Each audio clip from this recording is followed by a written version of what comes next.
Welcome back, everyone. My name is Dominic, My name is Jamal. and this is Soul Ooh, Oasis. you made it back yet again. What?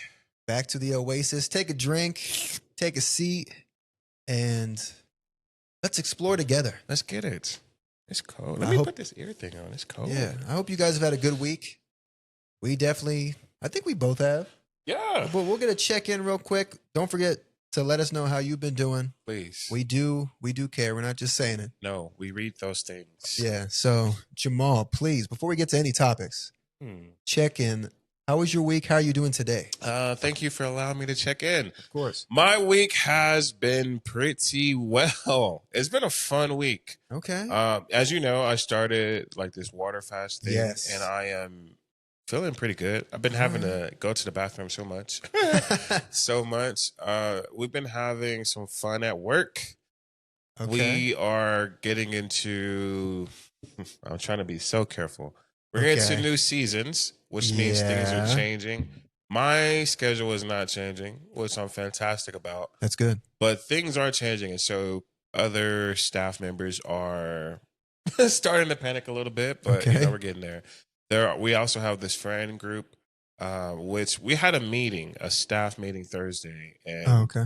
I was talking about it. There's four of us that are very strong, very close friends, and we do a lot of stuff together.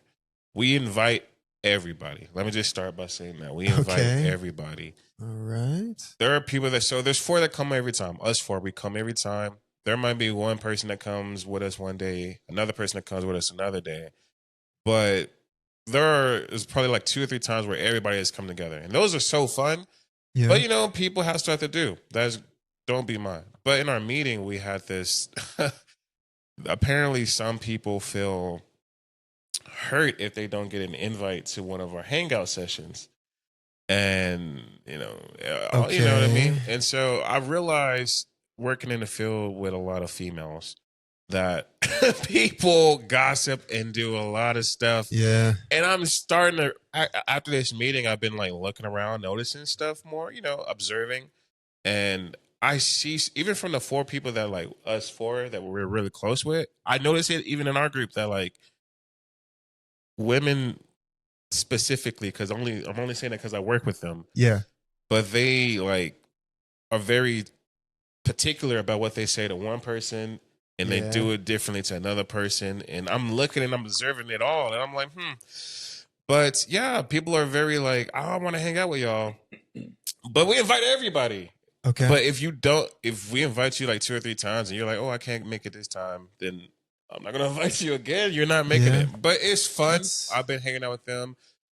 Been also hanging out, just having fun. It was good. It's a good little week. Okay. We watched Rio 2 Friday. Rio 2 with the birds? Rio 2 with the bird. Never seen it a day in my life, but Did it you was see the really first good. one? I've definitely seen the first one. I love the first one. That was a pretty good one. Yeah, but we could talk about that too. But yes, Yeah. my week has been pretty good.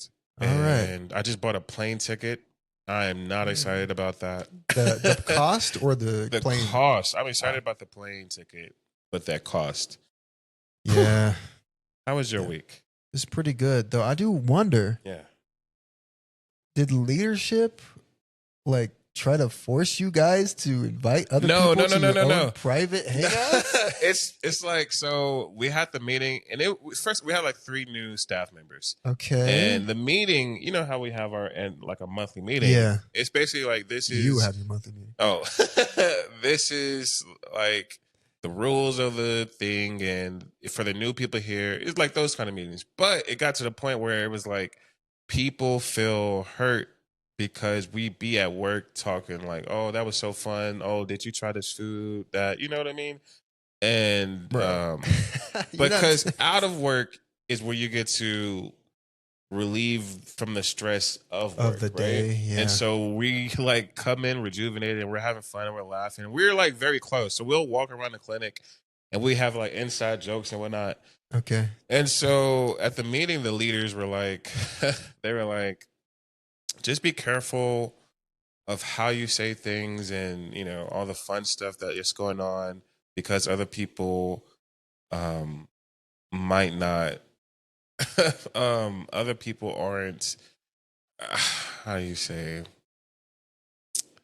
like jealous or and stuff like that. And they were like, just keep it to a minimum. They were like, it's cool if y'all go out and you don't have to invite everybody when y'all do go out. But just like, I was like, all right, that's crazy. So really, just don't talk about stuff you've done outside of work. Yeah. So you don't hurt people's feelings for some weird reason. Yeah. Isn't that everywhere? You're gonna always have, whether in college or at a part-time job or at this job or doing something out there, there's always gonna be people that don't get the inside jokes, that weren't there. It is. But like, I feel bad because I'm a friendly person. I'm friends with everybody. Okay. Everybody likes me. It's just who I am. Everybody likes me. Well, no, not like that. It's just like, believe me, people. I feel like I draw people in. Like, I'm easy to talk to. Okay. So it kind of hurt me when people were like, when I heard that other people felt that way, right? But like I said, I started seeing things. You know what I mean? Even it's like I said, inside the small circle that you know what I mean? I started seeing like how they were saying stuff, and I was like, that's kind of, I don't know. But okay, yeah, I can see how, and I feel bad, but I get that. People, people just talk. I don't know. My week was way more uneventful. Tell me about your week. I went to work, and I had a doctor's appointment at some point. And then I went back to work. I played online. I didn't even play with anybody. I know you've been playing 2K with your bro, but I just kind of talked to one of my best friends. Another thing we'll get at in a bit, but. And then I guess I did this. You went to go see Mission Impossible. Oh my goodness. I did go see Mission Impossible yesterday night. 3-hour-long movie, and it's worth it. If you've watched, don't watch it. I won't say that. I recommend you watch the other Mission Impossibles before you watch the newest one. It's like the mountaintop that has been built upon layer and layer and layer of rock beneath it. It is a great movie. I give that first impression, before I get too high, probably like a 9, maybe a 9.5. I loved it, but I usually do. The second one's the only one that's goofy. Well, they're all a little goofy, but that one, the second Mission Impossible, oh my goodness. But yeah, thanks for reminding me. I did go see Mission Impossible. It was worth it. I didn't go to bed until almost 2 a.m. But yeah. And how was y'all's week? Let us know. Please. Let each other know. Yes. Let people who have nothing to do with this podcast know. Yes. Share it. Bring them in on it. Yeah. I hope it's been well. And I hope perhaps maybe you'll get to go on a trip of your own. I don't know if you remember, we're both going on trips very soon. Yes. Summer is here. We'll be gone for 2 weeks. 2 weeks, guys. 2? No. Well, a little less than 2 weeks, maybe. Because we'll upload this weekend. Yeah. I'm gone all of next week and most of the week after that. I won't be back till like the 7th or 8th. I won't be back until the 5th. So maybe we will have one when he gets back, but I don't think so. Yeah, no. But we got trips. We'll see. Oof, that should be fun. We get to talk about him when we come back. We do get to talk about him. Man. Yeah. He's going on a cruise. I can't swim. I'm going on a cruise. You can't swim. You can swim. I can swim, but I can't swim. Yeah, you can't.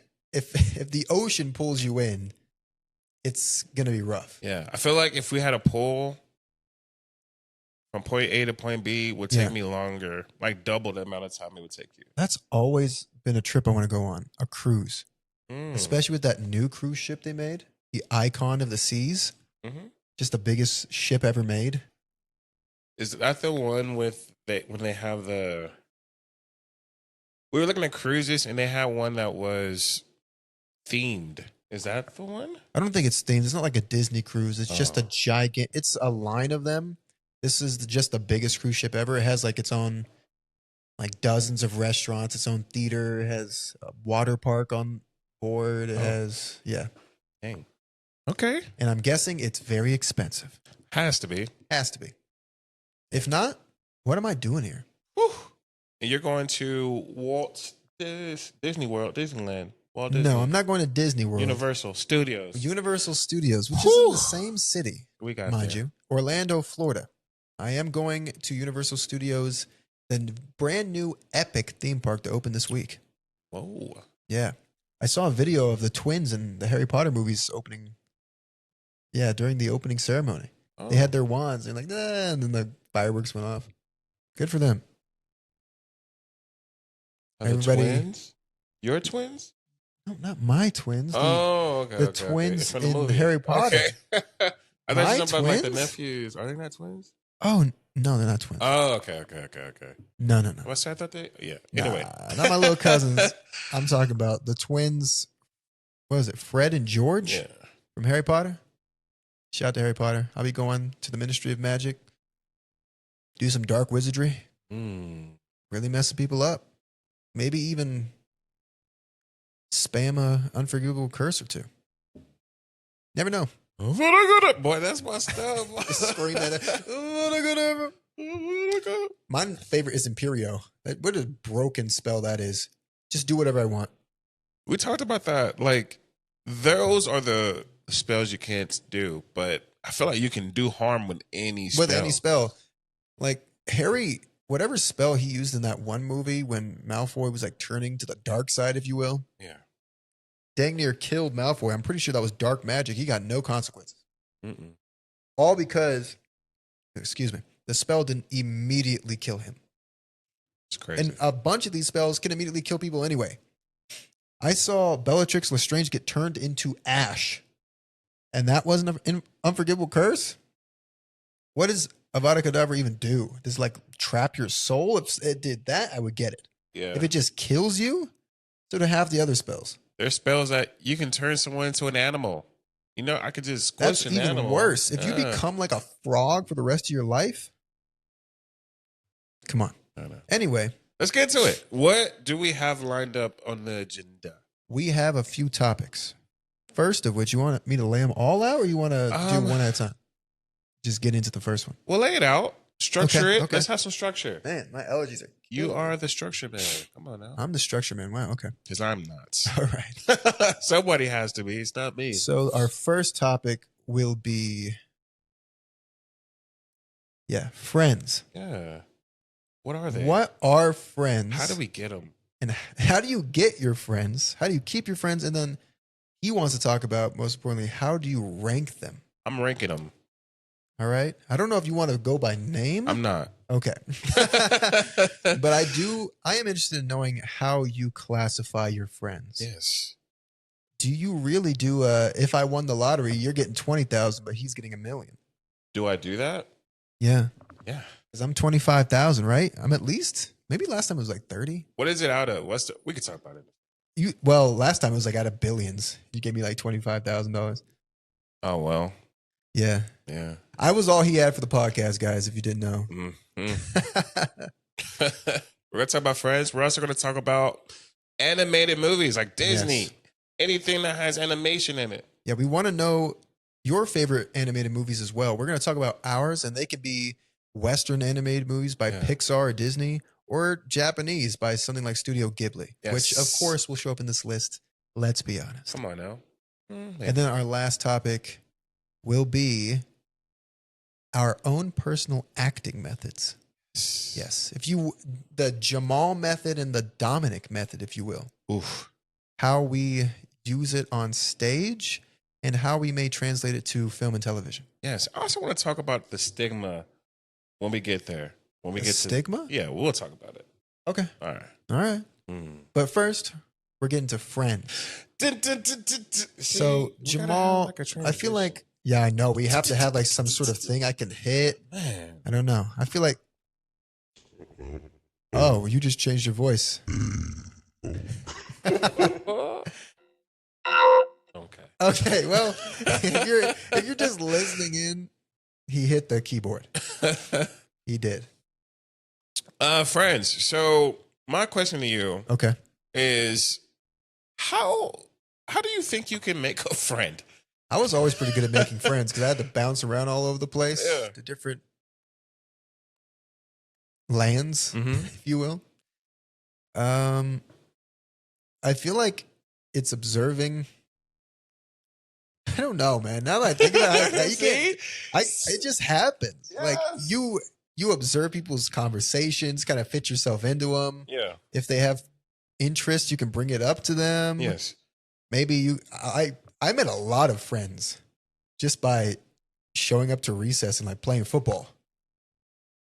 Okay. Like, and just being dang good. And people pick me on their team and they want to talk afterwards and stuff like that. There's a bunch of ways as a kid. Nowadays, I don't feel like anybody's just going out to make friends. No. You have your friends, and if you make some more, good for you. I feel like it's hard. I feel like as a kid, so this is something I struggled with growing up. I had a lot of friends, and I'm gonna do quotation marks, so we can get to it later. Ooh, those people are hurting. But I have a lot of friends. Okay. And when I thought about, so when I went to a new school, I always think like, dang, I got to make a new friend. And I was struggling internally because I'm like, well, what did I do to get those last friends? What did I do? What did I do? And it turns out you do nothing. You just be yourself, right? But when you think about it and you lock in, it's very hard because you're thinking, well, do I have to do this? Do I have to do that? What does it take? But I feel like it's just having conversations. I feel like it's easier now as an adult to make a friend. Really? Oh, look. So for me, I feel like really we all have, as adults, we all have kind of the similar things, right? Okay. We work. We complain about work. Which, if you talk about work, you can lead. You branch out to another discussion, and then you can branch off from other discussions, and then eventually it's like, okay, well, I feel like it's just less organic. You think so? Because most of the friends you make are going to be at work. It's not like you're going out to random. If you're just going out to like bars and meeting people and becoming friends with them, or I'm just going to take a trip to urban air. Hey, there's another guy that's like way too old for this place, and you become friends, whatever. But it's not like in school, it's a similar because you had to go to school like you have to go to work. But they're a bunch of kids. Like we were the kids just goofing off, and some people you got along with, some people you didn't. And you just became friends. That is true. Well, over here, you're like, you have to balance, do I even have time to go on this excursion with these people? I have to go file my taxes. Yeah. But, I mean, think about it, though. Even as a kid, you're not going out to be like, I need a friend. Some kids are. I didn't. No, I'm saying like. Go look for a friend. I'm saying you're not like leaving, like. So as an adult, like let's say in college, right? Okay. How did we become friends? Like we had classes, we went to classes gym, together. we did all this stuff, right? I don't know. It just sometimes it just happens. Kind of became friends. Yeah. I don't know. You asked me if I was black one day. Did I? Yeah. Are you? No. And I said half. He's like, I knew it. I knew that nose meant something. Man. I was like, something is wrong here. I felt like you liked that. And I was like, oh, okay. Whew, I had to, especially me. No, I was like, I need to do something. No, but I mean, think about it. So if you go to the gym, like let's say we go play basketball, right? And that was after we became friends. Yeah, but like, I'm not saying they're friends. That's why I say quotation mark, right? Because we would go to the gym and we can go hoop, me and you, right? Okay. You remember there are times we go play 1-on-1. Yeah, and then other people would be like, hey, you want to come play basketball with us? And we're like, all right. You know what I mean? We weren't friends with them, I guess. No, but like the gist of it is you could, if we went back the next day and those people were there the next day, we play with them again and then again. And then eventually you get used to people. It builds some kind of it really might just be proximity. Yeah. And then your personalities either mesh or they don't. Facts. And that's really what it comes down to throughout all your life. Yes. When you're a kid, you're in the class with the same people every single day. Maybe you'll meet some people you like from other classes at recess that you see every other day too. But in the adult world, you have to, whether you're in college, whether you're at work, whether you just really like, I wonder if we could just, by going the Flying Star, just make some friends just being there like every other day. I don't want to We spend can do that it the money, first but day. I feel like, are you an introverted or extroverted type of person?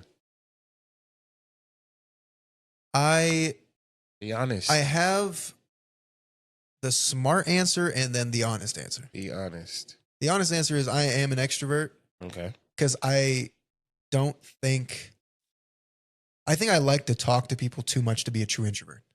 Mm-hmm. And I've interacted with introverts and I've been way too bombastic. Like, hey, want to do this? Blah blah. And I'm just talking, and you could tell in their eyes you're like they're not used to this kind of interaction. You have to like pull back a bit. Yeah. These days, like I just chill at home. Mm-hmm. I don't because I'm in the field. I don't have anybody to hang out with. Wouldn't be a good idea anyway. No. But no one. But and really, to be honest, if my best friends were here, other than like you, Josh is gone, but like most of the time our hangouts are here Yeah. in an apartment in a place. Yeah. If we had decided at some point we wanted to do all that stuff out somewhere, that'd be different. If Trey was here, TJ was here, my best friends, we could go out in the town. I wouldn't mind. Yeah. I'm not one of those guys like, I don't know, guys. Let's just stay home and watch something. I don't know. It's kind of scary out there. Mm-hmm. Nah. We can go do something. Top golf, miss a few swings. Don't know how you beat me in that Angry Birds You do, game. you know. It didn't make any sense. It The did. senses were off. Anyway, No. we'll talk about that faulty system later. I feel like I am an extroverted. I'm an extroverted person, right? Yes. When I'm at home, once I hit that door, Then you're introverted. I'm the most introverted person ever. That once I hit that Knock on threshold, your that door. doorway, Yeah. I don't want. This realm is my chance to relax. My Fair. social battery is socially depleted. Fair. I get that. Once I step outside, boof. I don't want to be home. I get that. I told you, like, I don't like being at home whatsoever. But once I hit that door, I want to be alone. I like being at home because I'm used to chilling at home, like Josh or you or something like that. Yeah. That's why I put my main console out here. I'm just kind of out here just in case somebody comes out to talk or something. I guess I used to just keep it in my room and be in there. We all used to do that. Yeah. It's kind of goofy though. Plus, it's a nice living room. It is very nice. Yeah. I just don't like being at home. Yeah. I always feel once like go talk. Yeah, like talk to people or like let's be honest. When Trey came and we went up on the mountain, that was a blast to me. I loved doing that. That was cool. First of all, the mountain was beautiful. So beautiful. Gorgeous. Even though we were like a few feet away from death. Like a few feet, like 10,000 feet. What do you mean? Well, yeah, it would have been a drop. Man. But I like going out and doing stuff. Meow Wolf. But if I'm at home, I feel you. I'm at home. I know you don't want to be at home, but you could be in that room for hours. I'll be if I'm at home, if I'm in that room, I'm either like scrolling. Yeah. And I can scroll for a fat minute. I'm either watching, like right now I've been watching anime. Yeah. Or I'm like on the game. But when I'm on the game, it's not like me playing. It's me just like chilling. Talking. Yeah. If I had those times too, especially in college, my gosh. If I don't have if there's nobody else on the game with me, I won't touch it. Like I can't play a game by myself. You with I was gonna say that's you in games in general. Yeah. In general, literally. Yeah. I know. When I'm home, it's probably because I'm used to growing up alone. I didn't have brothers and sisters. So my mom would get on me like, you're such a loner, Dominic. Like, why are you going out and hanging out with people? I'm like, because I'm here. Like, you got me this console. I'm just kind of chilling with my homies from a few states away. Do you have, when you were a kid, were there other kids around? It depended on where I was. Yeah. In Alaska, yes. I had a backyard that didn't have a fence, so I could walk right to the park next door. Mm-hmm. And I played with the kids. I stole a bunch of Yu-Gi-Oh cards from one kid one time. That's not time.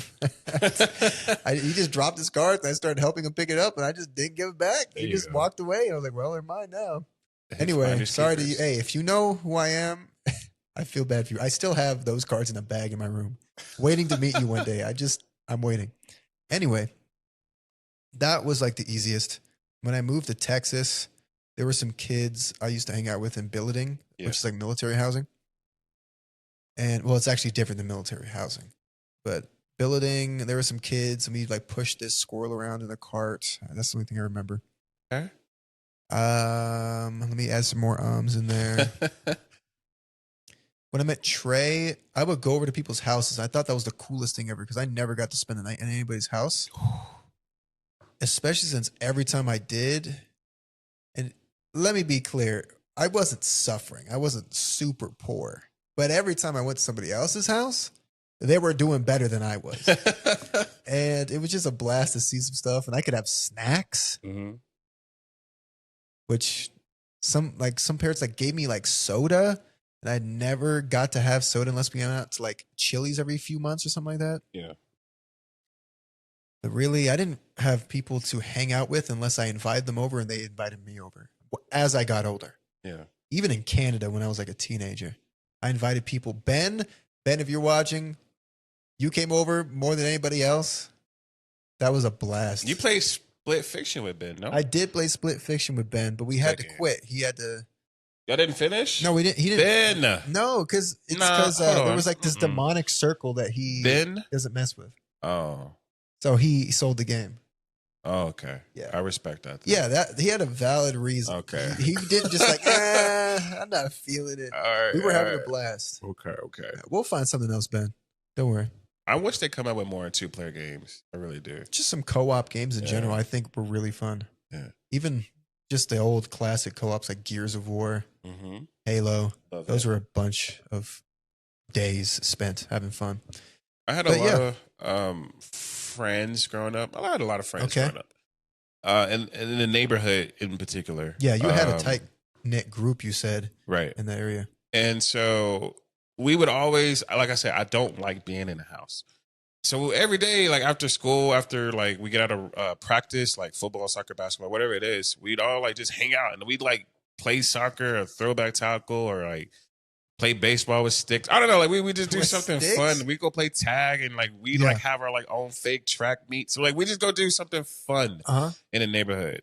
As you grow up, you know, you get in your own ways. But now as an adult, I don't see kids outside anymore. Yeah. And I feel like maybe that could be a hindrance to like kids gaining friends. It could be. I will say I used to play outside a lot as a kid, but it was because my aunt and mom like forced me to go outside and go play. Yeah. That sort of thing. But I was playing with my cousins. Shout out to Jordan. Man, if there was ever, Jordan is my cousin, right? Yes. He's only like a year or two below me in age. And I just hung out with him for every single time I had played anything, like most of my childhood. And we're not like related, but we're we're cousins. Yes. Like that's the closest thing I had to like a brother growing up. So I'm just hanging out with him. And once I remember thinking like when I went to Canada or I went to college, I just thinking to myself like, dang man, I don't have Jordan to talk to or hang out with. What is this? Because those were the people that are there every single day are just the people you hang out with. Even if it's normal friends, like Trey used to come over and hang out eventually. And I didn't really consider like, okay, that's one. Let me go get a few more. Just kind of just took what I got. Yeah. Maybe that's all I needed. I only had Jordan. Maybe my older cousins, but they used to just punch me and stuff. It was fun in some way. Okay, good. I mean, you've been to tea parties with tea parties. The question, hold on, wait, all right, because the question is that kind of I was playing about outside to ask was, how do you think a person can make a friend, right? And I think yes, okay, and I think that it's just being. That's why I got to the introvert extrovert thing. I look super white in this light. I think it's about just being, yeah, right. So when I go out, I talk. Like you said, I just like to talk, right? So you see me, I like crack jokes when we like go anywhere and I talk to random people. Yeah. But if you don't do that, then how are you supposed to make a friend if you don't go Yeah. out and try to talk to people or keep yourself open or do these things? I think it really goes to what you said. You have to show your personality. You do, right? Like if you're just hanging around, even if somebody brings you to a friend group, if you're just hanging around not saying anything, they're going to take it, one, maybe that you don't want to talk to them in the first place, and two, you're just not ready to interact Yes. in general. Yeah. And I think if you're looking to make friends, I wouldn't say force it. Don't like act out of character in an attempt to gain a connection with somebody. Do your best to not hold back who you are. Don't try to cut any corners to get there. Mm-mm. Just try to be as organic as you can. It really just comes down to that. It does. Just be open. Open. Openness. Yeah. But let's get to not the next topic, but another part of the topic. Okay. How would you rank? How do you rank friends? So people have best friends, they have close friends, they have childhood friends, they have friends, acquaintances. I think it's a range, Neighbors. right? I feel like you start off like there's stranger, then Yes. there's acquaintance, and then there's friend, Okay. then there's good friend, and then there's this best friend tier, right? There's Where's like close 5 friend? tiers. Close friend Is just good is friend? after, yeah, close friend is good friend. I Okay. thought that was the same. Oh, maybe not. He's a good friend versus he's a close friend. Yeah. I feel like close friend. So let's say best friend is 10. Close friend would be like 8. And then I think a good friend would be the 6, 7 range. Okay. A friend would be like the 4 or 5 range. Okay. Acquaintance, and even 4 or 5 is like, I don't know.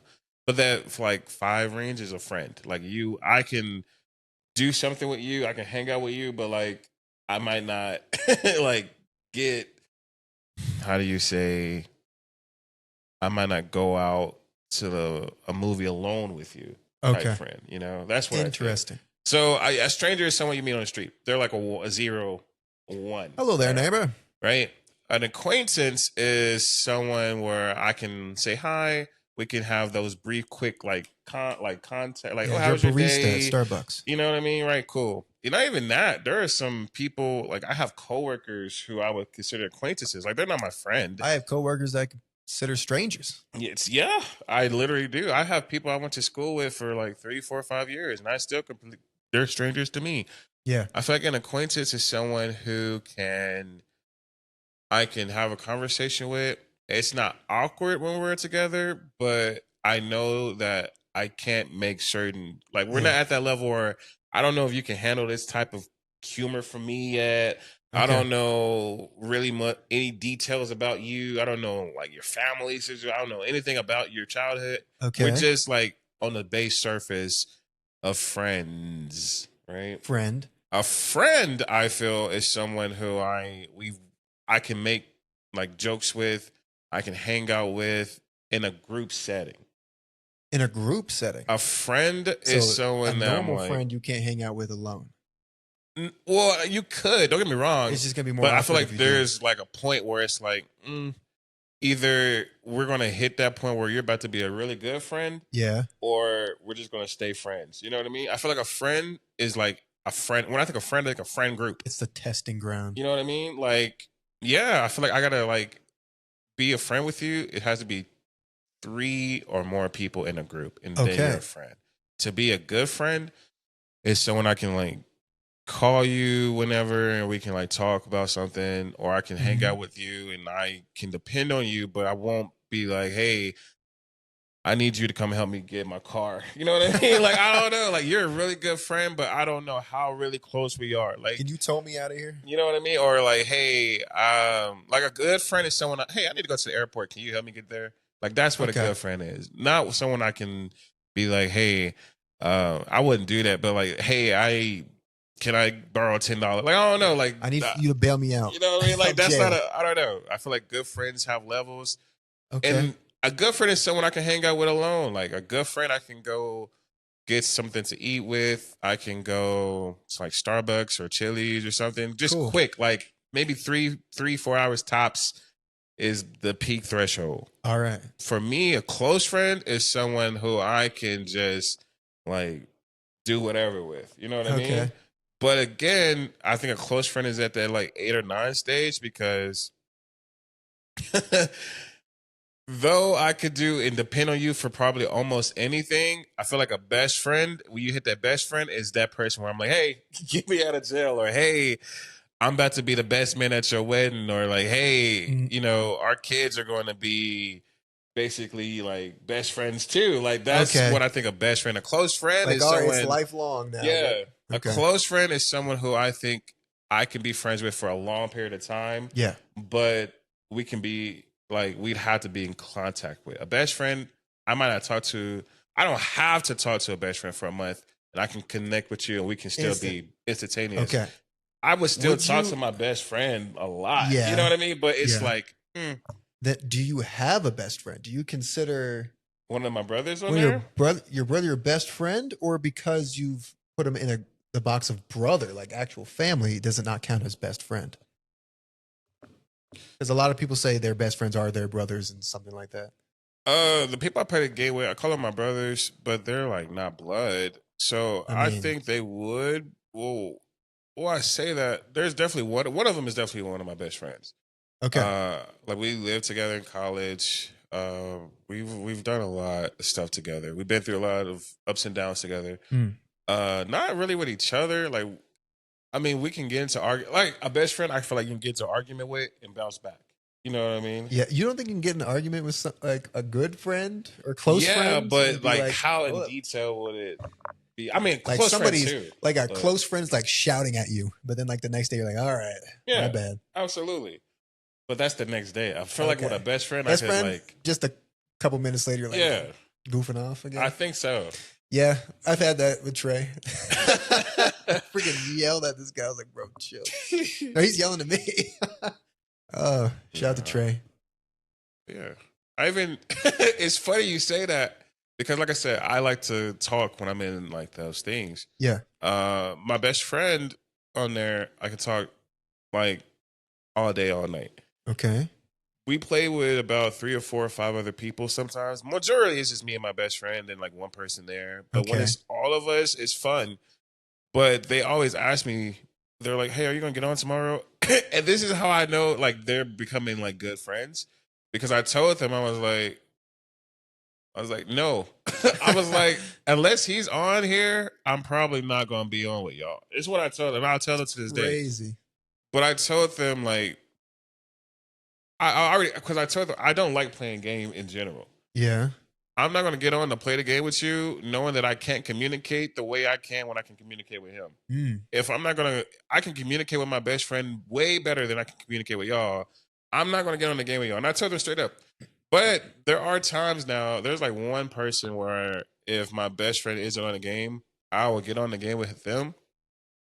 But only if my best friend is going to get on later. You know what I mean? Okay. You know what I mean? Like if I know, there's like different I said, boundaries and layers in your own mind. For how these people... Like with him, if I knew my best friend was going to get on in about an hour or two, then I'll play a few games with you. Or even if it's just like we have a limit, like hey, I want to play, I don't know, Call of Duty for like an hour. You want to play? Yeah, I can give you an hour. I'll give you an hour. I can give you an hour. But if we go longer than that, I'm going to try to find a way to get off the game. Is he definitively your best friend? Or would you say you have multiple best friends of the same level? That's a great question. Ooh. I think I have one. Because some people get butthurt on both directions. I'm not your absolute best friend. Or some people will be like, why are you putting others above your other friends? I believe that you can only have one best friend. Okay. Which you can have one best friend, but you can, in that close friend range, you can have like 3 to 4. And I say this to say that's why the close friend is like an 8 or a 9, because I have one very good best friend. And I have 3 close friends. Now, those close friends used to be best friends. But so you used to have multiple best friends? Not at the same time. Oh, okay. They were different stages of best friends. Right. Well, so I had a best friend in high school. All right. One of my bestest of friends. but then we just grew apart. And that's how I knew that you were not a best friend. You know what I Is mean? he still a close friend or is he gone a good friend? I feel like he's just a good friend. Like we've grown apart. Do you have any close friends now then? I do. If you consider the people that you always hang out with on the game only good friends, I definitely plus got your some, best friend. I definitely got some close friends. That's why I say I have like 3 or 4 close friends. And I'm trying to do better because personally, you want to name them so we can chat them out? Nah. Anybody who didn't make the cut? Sorry. I'm sorry. I'm trying to do better personally. I personally feel like there are times when I'm terrible with my phone. And so I feel like to be open, you have to be more, if you're not around that person all the time, this is like the next form of communication. Okay. And I am terrible with this. So I'm trying to be better. I've been like talking more. I'm trying to be more texting and calling. I struggle heavy with that. Yeah, and so yeah. that's why a lot of close friends kind of go down to my wait list. The reason he's a best friend, I haven't seen him in like, I know, it's been a minute. We went to college. I lived with him, let's say like 2020, 21. Now, don't get me wrong. When I go back to Dallas, I'll like see him for like a day or two. Yeah. And I'm going on a cruise with him too. So he is going on the cruise. Yeah, facts. Okay, cool. That's nice. Whoa. But he's gonna bring the Xbox. I talk to him. I hope not. I talk to him all the time. You know what I mean? That's a best friend. I haven't seen him in a long time, but I can still communicate. Okay. What about you? What's your? I don't know. List? I feel like my list of people. This man wants me to you name know, them. like how you range it. I would want to know. No, let me ask not. it. Ask it. I got let you. me. I'm a free. I got you. I don't want to put him on. You ask it, I shall answer. Never mind. I'm not gonna say him. Who?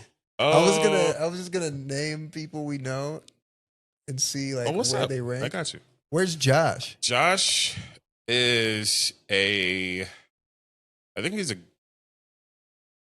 gotta be at least a good friend, right? Yeah, I'm about to say, I think he's a good friend.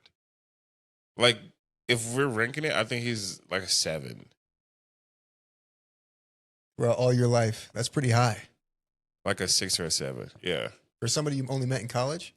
Well, I feel like your friends that you can talk to for a long period of time.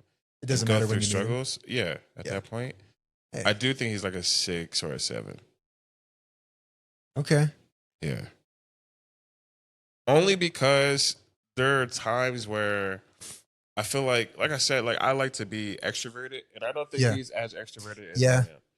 Yeah, he likes to chill at home. Yeah, and there's nothing wrong with that because when I told you, once I hit that door, I'm done. The days we were playing Magic for like 8 hours straight. Fantastic. I'm not gonna lie, I love that. Shout out to Josh. Man. Oh man. But if he was more extroverted, or like even like to be honest, if we had some more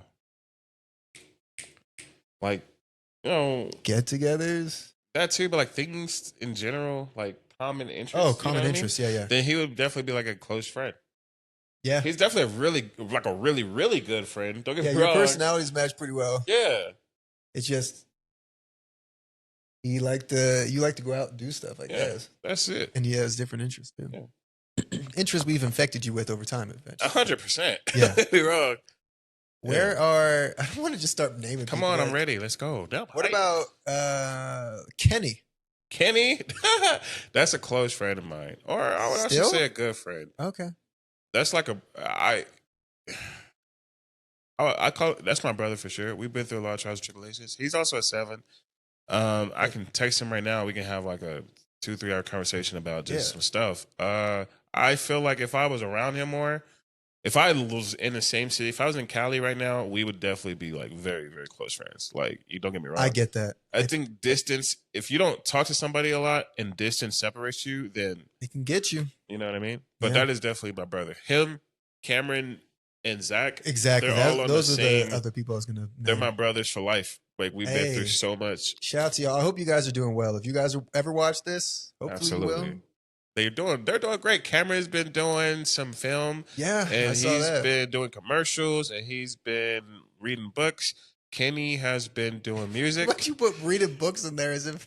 Because he's been doing this like he's been reading books and having it on social media, and he's been doing these videos, and he's been like I promoting. thought you were just like, he's reading books now. No, He's no, able no, no. to read. He's been promoting these things. That's I'm very cool. happy for that. Kenny's been making music. I'm waiting Really? on me to be on the. Yeah, you gotta tap. I'll What? post it. You the just link. didn't say anything? I'll post the link. Shout out to Kenny. He has been doing Please. music, and I'm waiting for me to be on the next. I told him this when he left. I said, "Hey, I need to be on the next track." You're dropping a feature. Yeah.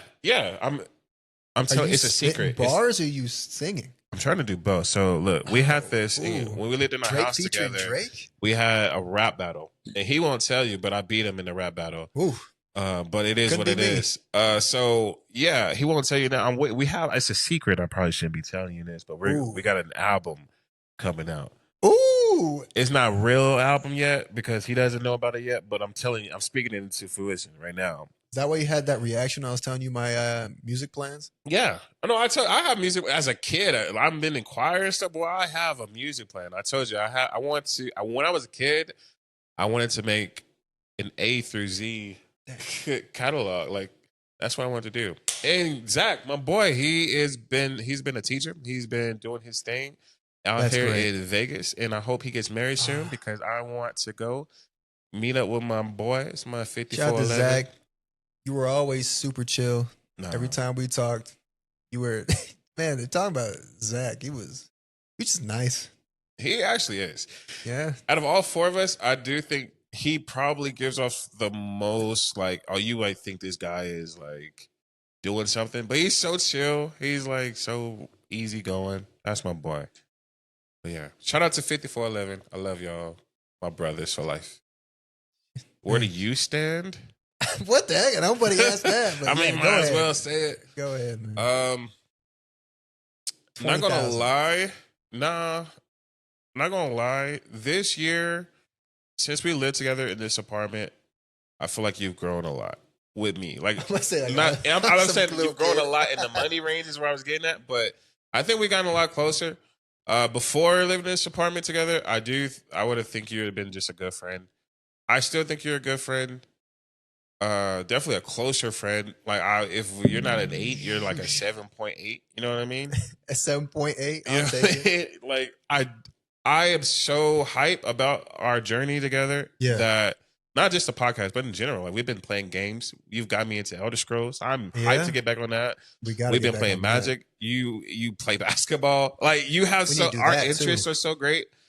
Everything that we do, we go to tea parties. You got me drinking tea. Like, come on now. Like, who do you think you are? Got some leads going. Yeah, like you've brought me into a lot of stuff, and I do think us living together has been a growth. But I think we can hit that close friend stage when we can get into an argument and bounce back. I think that's for me, like if we can talk about something, we talk about a lot of stuff. We do. But if we can get into an argument and bounce back, then it's instantaneous. Like, okay, I know. I need to start being more confrontational then. I be trying to tell you. I really do. The one thing that I tell you all the time is if you have an issue or something, say it. Like, am I supposed to fix? How am I supposed to fix something? I don't feel like it's my personality. I feel like I should be able to fix it. And also, maybe it's just because neither you or I care too much about little things. That is true. But I haven't really had a problem. The only argument I can ever think of us really having, I'm sure there have been some things here and there. But like when we moved into the apartment, I was joking about the dog hair, and you're like, okay, bro, let's chill out. Well, it's not even an argument because you didn't say anything. Yeah, even that was like, yeah. And Steffi was like, she was like, why don't you get mad at him? I was like, I was waiting. I was like, you think I'm going to get mad at him over something he already said he would deal with and is barely a problem? I think it's going to be okay. I was waiting for him to say, all right, I guess I could talk to you too. But I was waiting for you to say. Tell them too. Like, just say, I was like, dude, and I get it. Well, my thing is, it's not even the fact that he mentioned it. It's the fact that you do this thing where you joke about stuff all the time. I joke. And then, like there have been people come up to me like, I would do it in college too. And I would joke about something. And they come up like, is it actually a problem? I was like, what is the problem? And they're like, this. I'm like, oh, no, it's not a problem. If something ever is a problem, And it does make me wonder if I just don't care nearly as much as I should about things. Because I don't think I've had an actual problem. Like that, I don't care about. I've had a problem. Because either. Otherwise, like, I would have to move out. Like, yeah, why would it? If it was a real problem, there would be nothing to do. Yeah, I was say I would have to move out. Leave. I definitely it could be. It could be. Also, who's lazy enough not to just roll it out? That we've been in a situation. Yeah, like but I think that like a verbal fight, like an argument. No, I meant like none. I don't even know what you're talking about. Yeah, I'm just saying, like, there have been situations I'm not aware of. I try to be tame with my situation with the hair, but we've been in situations.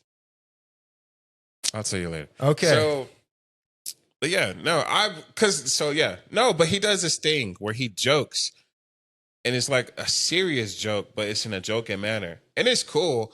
But I wanted him in that moment to just be like, you know what I mean? Even if it's nothing. If I like left a water bottle and he's like, yo, get the water bottle. Oh, I'm the last person to should be talking about that. But it's just an example. But if I was like, yo, get the water, if he was like, yo, get the water bottle, then cool. But he does it. Isn't that mean? But wouldn't that just be mean?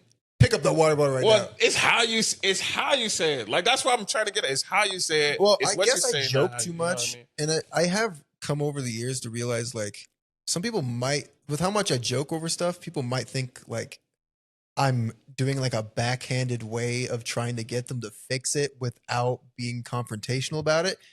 And it was similar to that. I want him to at one point. There was one. Not with you. I don't think I've really had any problems, because at the end of the day, like, if you were like, smash the TV, and I'm like, oh, I don't know, it'd be kind of cool if you didn't do that, then you're like, okay, then that's one thing. But like, there have been times, not with you, but with other people, where things were just obviously not favorable, if you will. Yeah. And I still tried to be as nice as possible. And it did not help. But see, I think that's the difference between a good friend and a close friend. You can, with a close friend, you can be so direct. Fair. I can just tell, how are you with Stephanie? Can you just tell her something? Well, I mean, hold on, wait. That's what I'm about to say. But like, you can tell her, like, do this or do that, or you know what I mean? Even when I was living with Trey. Yeah. I guess we really didn't have that many problems. It was, honestly, I was the problem. If he got mad at me, I would just start laughing. So, which maybe, I don't know. I think it might just be my personality. Even with people I'm close to, I don't want to, I almost want them to come to their own realization. Yeah. It would actually upset me. Like, if there was a real problem one day and you were just like, let's just say like an alternate version of Jamal is like a slob. Like, he just spilled a drink like all over this, and he's like, yeah, whatever. How would you do it? First of all, it wouldn't happen. But secondly,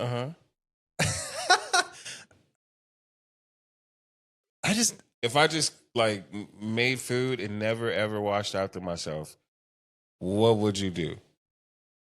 Well, that I'm too used to. I just did all the dishes anyway. Who?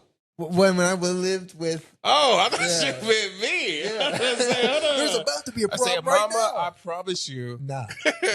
Jamal will... He does a super weird thing, by the way, guys. He'll wash out the dishes he used, dry them off, and then put those away. And it's because he has Vietnam flashbacks about having to do everybody else's dishes at one point, to the point of absurdity. He did. You know what? What's crazy? You actually did say something. So I was washing dishes and I left it I wash my dishes as I cook, and I left it in the sink. And you said, why are you doing that? And I didn't like, I was like, just because, you know, and you were like, you don't have to do that, or you could put it away. You said that. And I was like, all right, cool. And the reason I did it at first is because I know you like things a particular way. And I thought, like, even if I wash the dish, you might want to rewash it or whatever, because that's what I would do. I'm not gonna lie, but you were like, you could dry it off and put it away. I was like, all right, cool. Yeah, that made Cool. me feel bad. I was like, man, because I knew it had to be some of me. While you put it back into the I sink, did. I was like, oh, he's gonna you would rewatch it. wash it off perfectly, and it's all in there, and then you like stack them neatly into the I sink did. I again, would and put I'm them. like, I would put them in I'm like, it has to be something I've done. Like you can just put it away. You don't have to. But no, I don't think. Now I'm wondering, like, dang, now you've mentioned something like we've had little things here and there, Just little stuff, but I want like. Now I'm wondering, like, what will it take? Even you are But it pretty. doesn't. I mean, we don't have to have a huge. If we're just flowing, but I just want to be comfortable where if there ever is. Now I'm wondering what it would take. No. Because I've only seen you legitimately upset and mad like a couple times. Even you were pretty non-confrontational. Yeah, but like you said, like I'm easy going. Things. Even when people stole your stuff at the party and like trashed it, like that was actually, I guess that's another time. Like you damn near sobered up. Excuse my language. You sobered up and like confronted some people. But even then, I felt like you were being pretty nice given the situation. Because it's like you're at the end of the day, it's a materialistic thing. You're in a rental, bro. All this stuff was on the floor. Your stuff is gone. They drank all of it. Yeah. You were upset. But at the end of the day, it's materialistic. I'm not a materialistic person. Besides my car. Yeah. Oh my gosh, imagine. Is that what it would take? If one day I just went crazy and like bashed your car windshield in? Now we gotta fight. You understand? Like my car is so precious to me. Like I try to keep it as like tidy as I can. Even at work, like they know because they drive nice cars. There's this one girl, she drives a Camaro, and there's another one that drives like a Mustang. They drive, and I'm jealous. And so, but I love my car. I'm definitely like I got a car problem. But I don't feel she'll like it's such a big investment. I don't see it. She'll pretend knocking on it, and I'm like, "Don't you touch my car?" Like, I don't know, it's fun, but like in a joking manner. But I'm like, what that's kind of joking manner? My supposed joking manner. Where you're like, haha, that's so silly. You're knocking on the. You probably should do. No. This one is actually like, no. If they were like, I don't see it. Like, key in my car, then yeah, oh my it'd be gosh. a problem. Like, hold on, man. I don't know. I feel like I would just be flabbergasted with somebody like that. Like somebody bashes my stuff in. Even when someone like broke into my car that time a few months back and stole all my stuff, I was just kind of like, why did you do this? I don't understand. When somebody hit my car, I wasn't even upset. I was like, well, I was upset, but I wasn't raging upset. I was like, oh man, now I gotta get a rental. Yes. I don't know. Crazy. Am I too lackadaisical? Do I not care? Is that enough? a real thing? Because what's the point of getting upset over things? I think that you can't control. I get really upset at like surface level things that I do wrong. Yeah.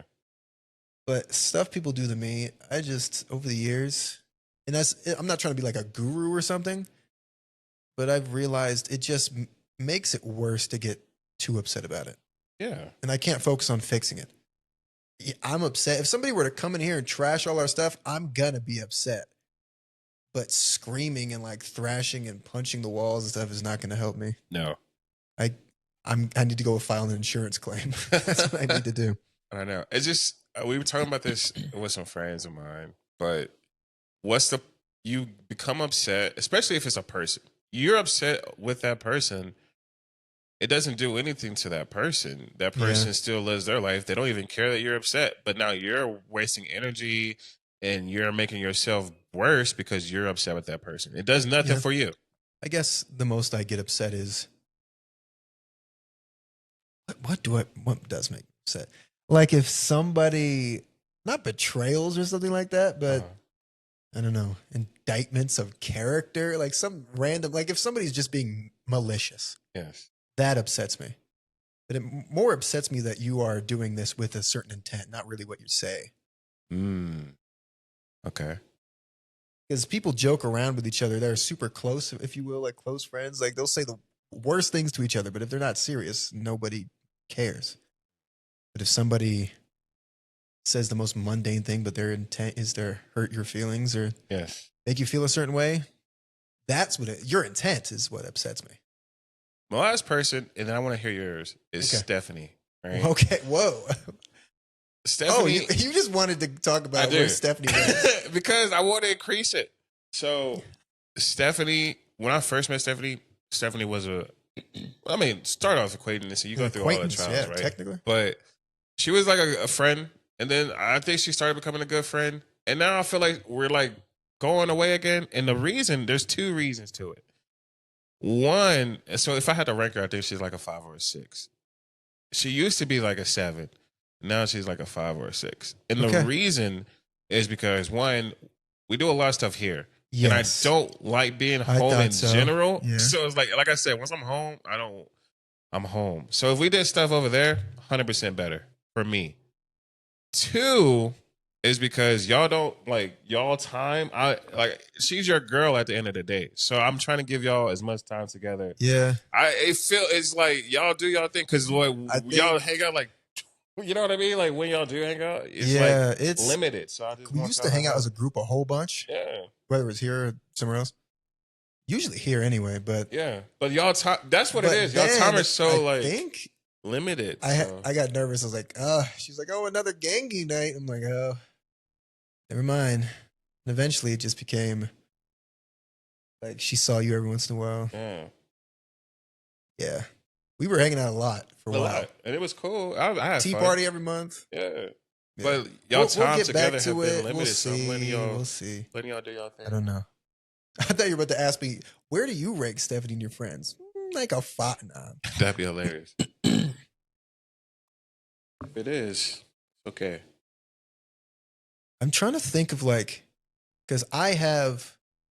Let me go through my ranking, because I've mentioned Trey on this podcast several times. Yes, sir. He is my best friend. He's awesome. But nowadays, dang, this podcast going long. This is our first topic. We're an hour in. I know. That's why I was. Bear with us, guys. We're just talking. Man. We were struggling with topics before this podcast began, but now we're just flowing. Man. Hopefully, it doesn't freeze again. We'll see. But Trey is my best friend, but I can't think about TJ without thinking of him as my best friend too. Oh. Yeah. I think it's almost like a best friend A, best friend B. Okay. You know what's crazy? You named those people. So now they are it. Okay. Nothing against you or Josh and them, but oh no, I told you what you was. I'm just saying the other people, they're gonna be like, dang, I'm not a. And I barely get to talk to Trey anymore because he's super busy. Yeah. With work or his girlfriend. But I know as soon as he shows up, it's like nothing ever happened. You know what I mean? That's what I think a best friend is. And I know if I get super excited when I see TJ because I never get to actually see him in person. Mm-hmm. And when I do, I'm like, life is good. When I see him, the grin just splits my face. He has to be a best friend. I don't know how he considers me these days. There was one time in college when I wasn't online at all. Yeah. Because we were just busy doing a bunch of stuff as a group. And he had straight up told me, he's like, oh, Trey became my best friend because you're just not on here. I'm and I maybe step back. I'm like, dang, I'm just not over here conversing. Now Trey's not around. Well, nah, Trey, we'll get you back in there. We'll get some 3-player zombies. Shout out to TJ. I got to think of him as my best friend. I know you said a best friend. If we have to use those rules. You don't have to. It's your rules. Trey is my best friend. TJ is my closest close friend. See, that's where I feel that. But no, those two are my best friends.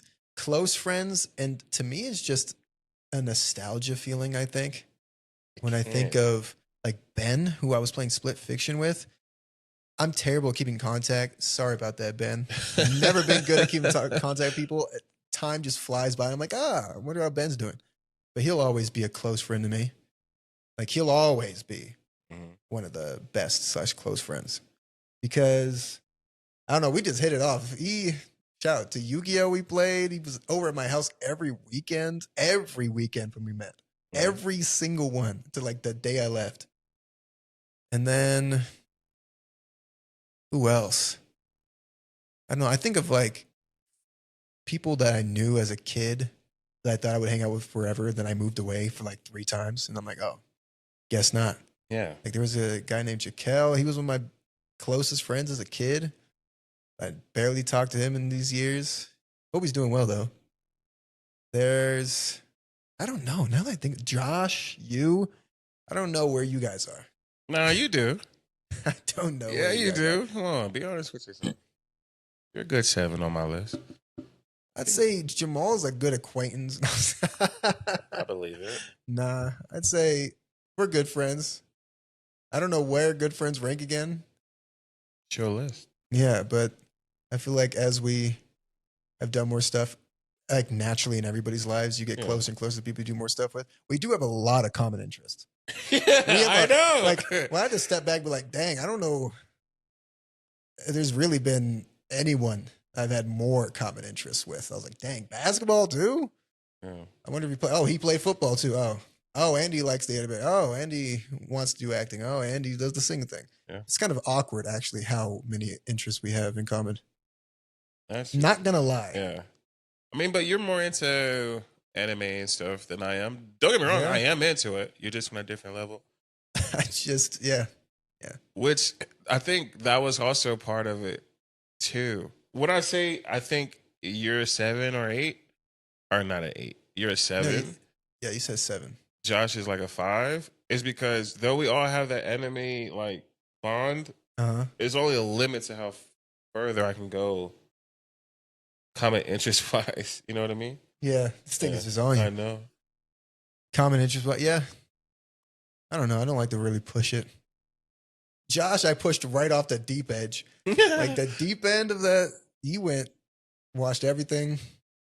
Josh, he's got to be up there. I don't know. I can't even remember your rankings. Was it close friend? He's got to be.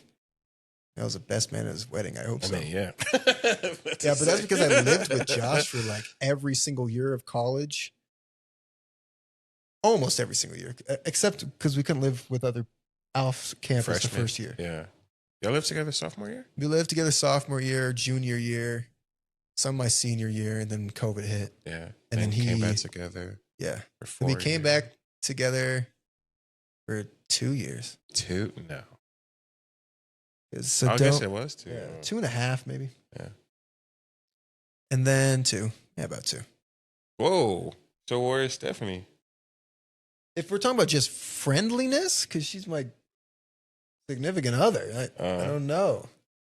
If you're talking about just like is that just a different friend level? group, That, I guess if you were to peel back, like if you were to talk about like some of your significant others compared to like how they are as a friend, oh no, we don't have as many common interests as like a you or me or a Trey, but our personalities match pretty well. So don't answer that question. It's a trap question. Yeah, that's a trap. Yeah, don't answer. I'm glad. Yeah, don't answer. Don't answer. She ain't Trey level. Yeah. Nobody is except for TJ. Yeah, she talked to me one time. It's like early on in the relationship, like super early. She's like, "Oh, you like your friends? Like, you like Trey more than me?" I'm like, "Yep." Yes, sir. I've known him for 20 years. 20 years deep. Yes. Do you think this is a weird question? I'm just thinking about it. We need to get to another topic, but this idea that some families have that you can be friends with your parents. Ooh. Okay. Do you consider your parents friends? No, and I don't. Why? What do you think of those who do? And how? I can't even really wrap my head around it. I think I understand where they're coming from. I do too. But I think they're wrong. I do too. So my mom always says, she says, "I'm not your friend, I'm your parent." And she always says, "Don't talk to me like I'm your little friends or don't do anything like that."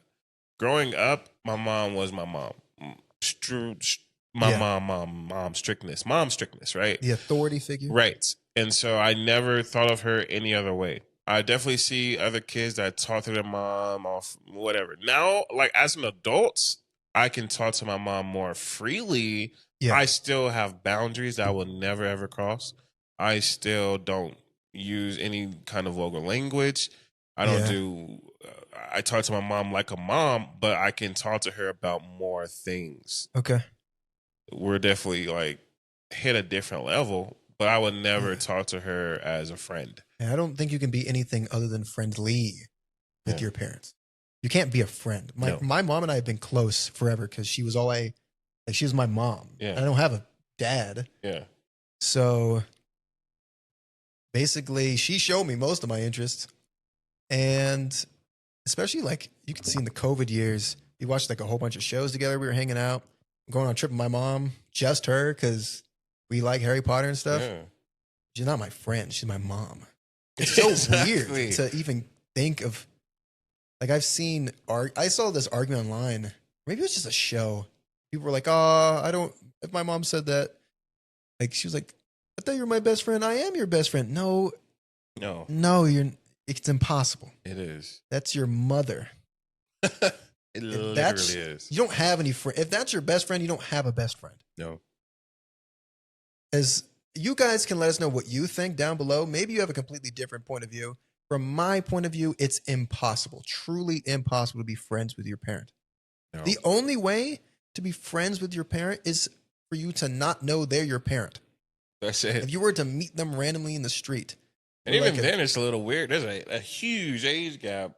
Yeah, like, unless they had you when they were 12. Yeah. And even then, I don't know. It's so weird. That thought just came into my mind. I don't know. But let's get to another topic before this podcast goes for 3 hours. Whew. Let's talk about animated movies. That was a little bit of a heavy topic, as you said. I want to know your favorite animated movies. And not only do I want to know what they are, but I want to know why they are your favorite movies and what an animated movie has to be for you to love it that much. So my top 3 animated movies are Your Name. Your Name. If you've never heard of it, look it up. It's the best. A really great friend of mine put me onto Your Name. We watched it together. That's a new tier right there. A great friend? Oh, wow. Great friend is just so subliminal. No. Because it's like you could be a good friend, you could be a close friend. I'm not going to tell you what you are, so you just got to assume. Friend? You're just on you got to assume. I'm not going to say you're a good friend. I'm a 7.8. You better catch up. Yeah. Well, they're an 8.2. That's the difference. They put me on to Your Name. It's fantastic. Good on them. Second would be The Lion King. Gotta be. Oh my god. One of the best animated movies of all time. Third would be Princess and the Frog. It's favorite. It's not the best, but it's my favorite because it's so different. It's so different. I want to know, sorry to interrupt, why? Because you say The Princess and the Frog is your favorite movie. It is. But you put it third for your favorite animated movies. Okay, so Princess and the Frog is my favorite movie because, it's my favorite movie because of the simplicity of it, the singing of it. I want to be in it. I think it's probably really what puts me as why it's one of my favorite movies. Cast Princess and the Frog? Oh, man. I want to be in it so bad, and I've watched it so many times. I can tell you that movie from beginning to end without watching it. Like, that's how in love I am with that movie. I think that's why it's my favorite. That's a good one. It's top 3 because, I mean, Your Name is... Your Name is so freaking good. So you're ranking, in your mind, the best, not just your favorites. In my mind, I'm ranking them as the best. Okay. But they're still my top 3 favorites. Okay. Yeah. Not a bad top 3. Yeah. It would have been... Studio. Spirited Away. Spirited Away. Oh, it would have been that, but I think I just need to watch it again. It's really great. We'll come back after he watches it again. Like Shrek is up there. Like those are some good ones. Yeah. What are your top 3 though? I don't know if I have a top 3. Excuse me. I would say it's really hard because there's Pixar's movies, there's Disney's, there's Studio Ghibli. Your Name has to be somewhere in the top 5, 10 because it's so good. So good. Yes. I have a lot of movies that have a lot of sentimental value. Yes. From when I was a kid. But if we're just doing the best, I'm putting the best animated movie.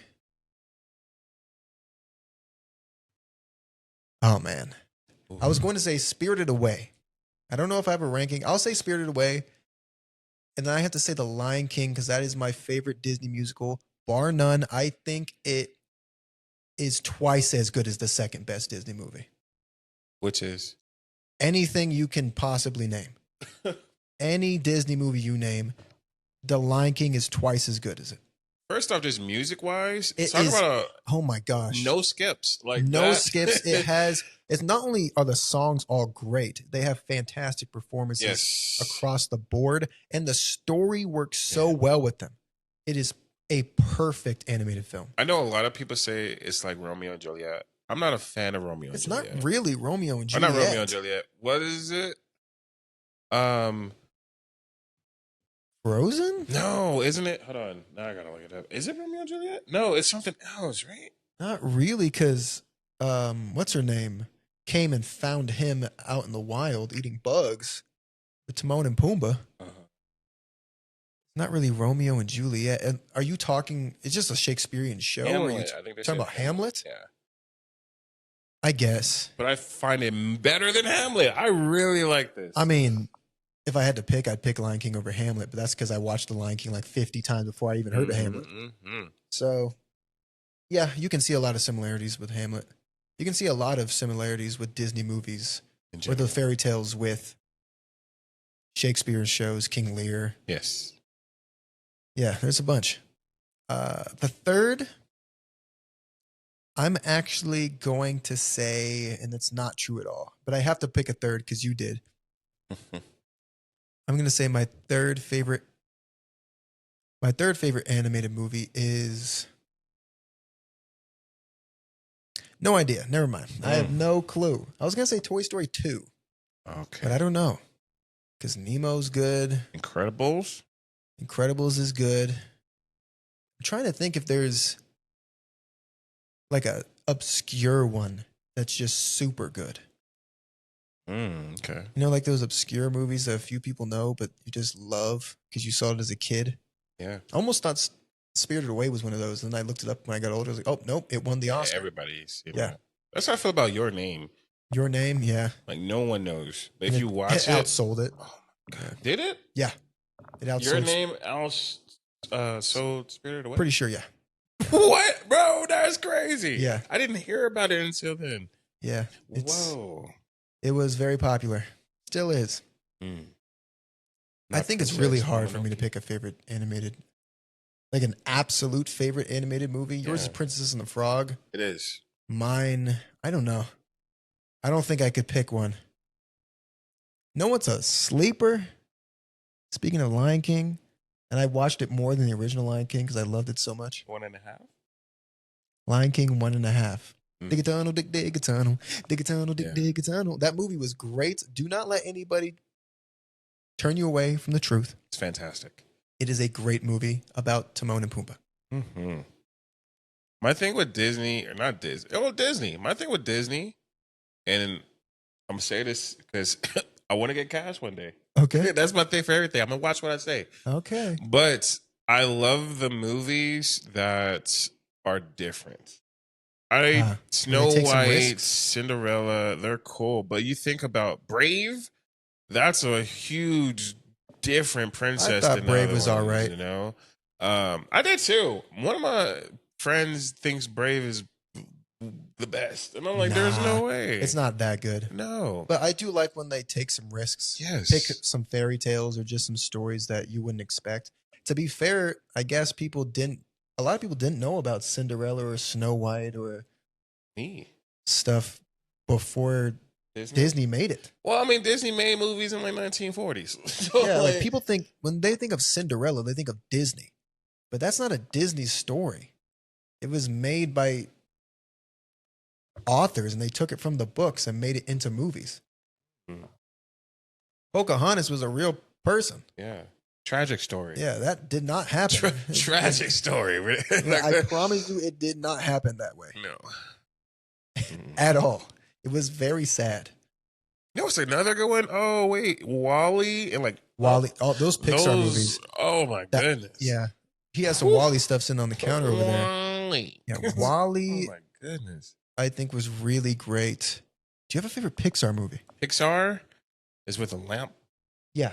So the Wally type of Incredibles. Incredibles is your favorite over Wally, Yeah. Though Wally is over really great, Nemo.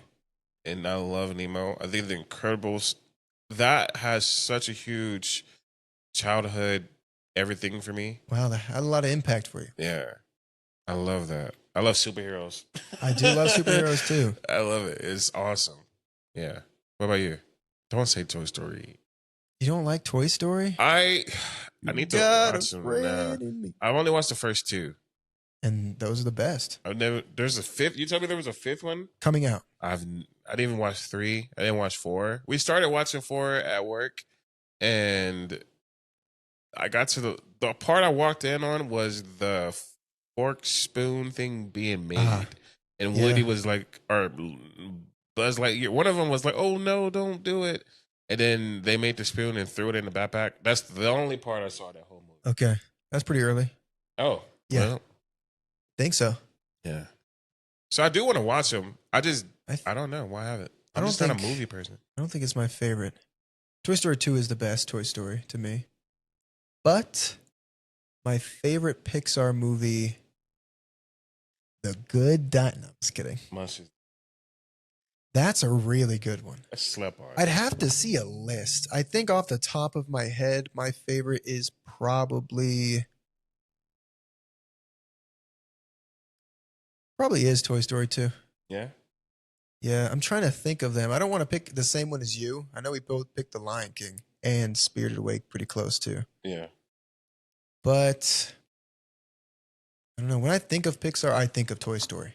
Absolutely. I mean, I think Toy Story is probably the movie that helped Pixar really bloom. I mean, they were the first to make a fully 3D animated movie. And when I look at the first Toy Story, I didn't know it was that old. Yeah, it looks rough. It looks a little rough these days. I didn't know it came out that like 95 or something like that. It is an old movie. I feel like I watched it in the movie theater. Yeah, that's why I always think of. I thought it came out when I was a kid. Yeah, it came out in 95. I thought it came out like in 2000 or something. Nah. No. We just got the reruns, I guess. Yeah. Thank you, Mom, for letting me watch it. Yeah, thanks, like, Mom. That's a huge movie. Speaking of, my mom got me DVDs. Yeah. I got them months after the movies came out, but I got the DVDs and I had a great DVD collection. She gave me the original 6 movie collection for Star Wars before like all the edits were put in. And they're so good. They're perfect. It's good. Speaking of, I just want to ask in general. Let's do it. Before we get to the last topic, because we need to get to the last topic. We do. Do you have a favorite movie? A favorite movie? Is it Princess and the Frog, or is there a live action movie that you think, okay, this is my movie? A favorite movie?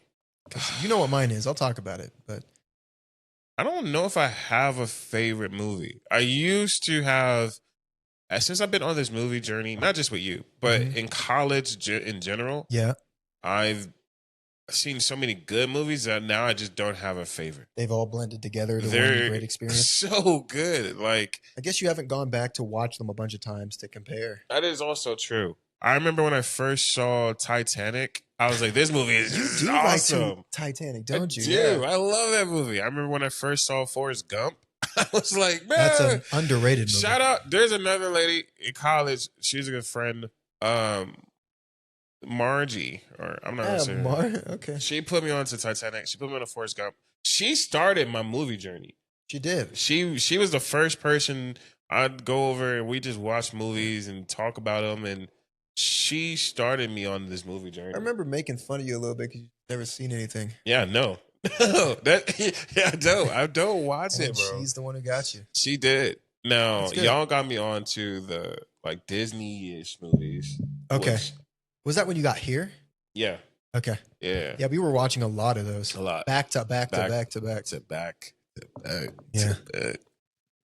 Watch Lord of the Rings. You're like, these movies are fantastic. Not for me, though. They're not for me. And I'm glad that I know that.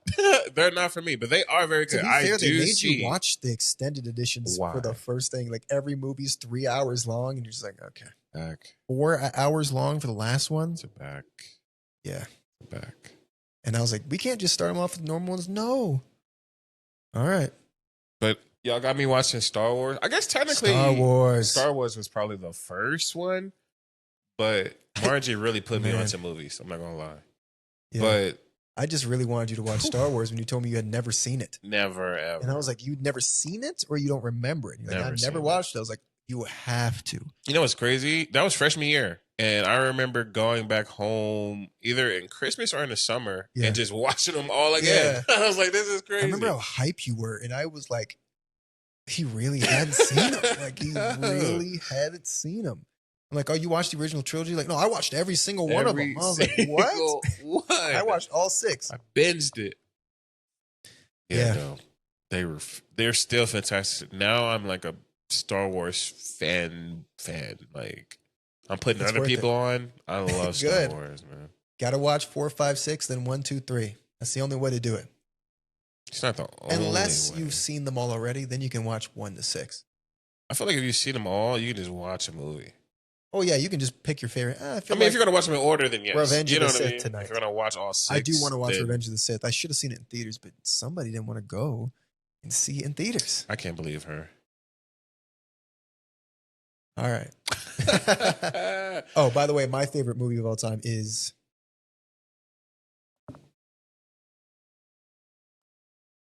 Oh, yeah. Your favorite movie of all time is... I was holding out the mic. I thought you were just going to say it. Yeah. We can say that at the same time. Okay. Yeah. Indiana Jones. Okay. Indiana Jones. How did I not know that? That is crazy. My favorite movie of all time is Indiana Jones and the Raiders of the Lost Ark. Yeah. Dang, I knew that. You had to have known at some point. As much as I talk about it. Now, to be fair, I've had some favorite movies over the years. The Dark Knight by Christopher Nolan is really high up there, but it's not as good as Indiana Jones. Star Wars Episode 5, Revenge. Star Wars Episode 5, The Empire Strikes Back is one of my favorite movies. Right there with Indiana Jones. Yeah. You know what? I was talking to one of my brothers that was watching it, and he said...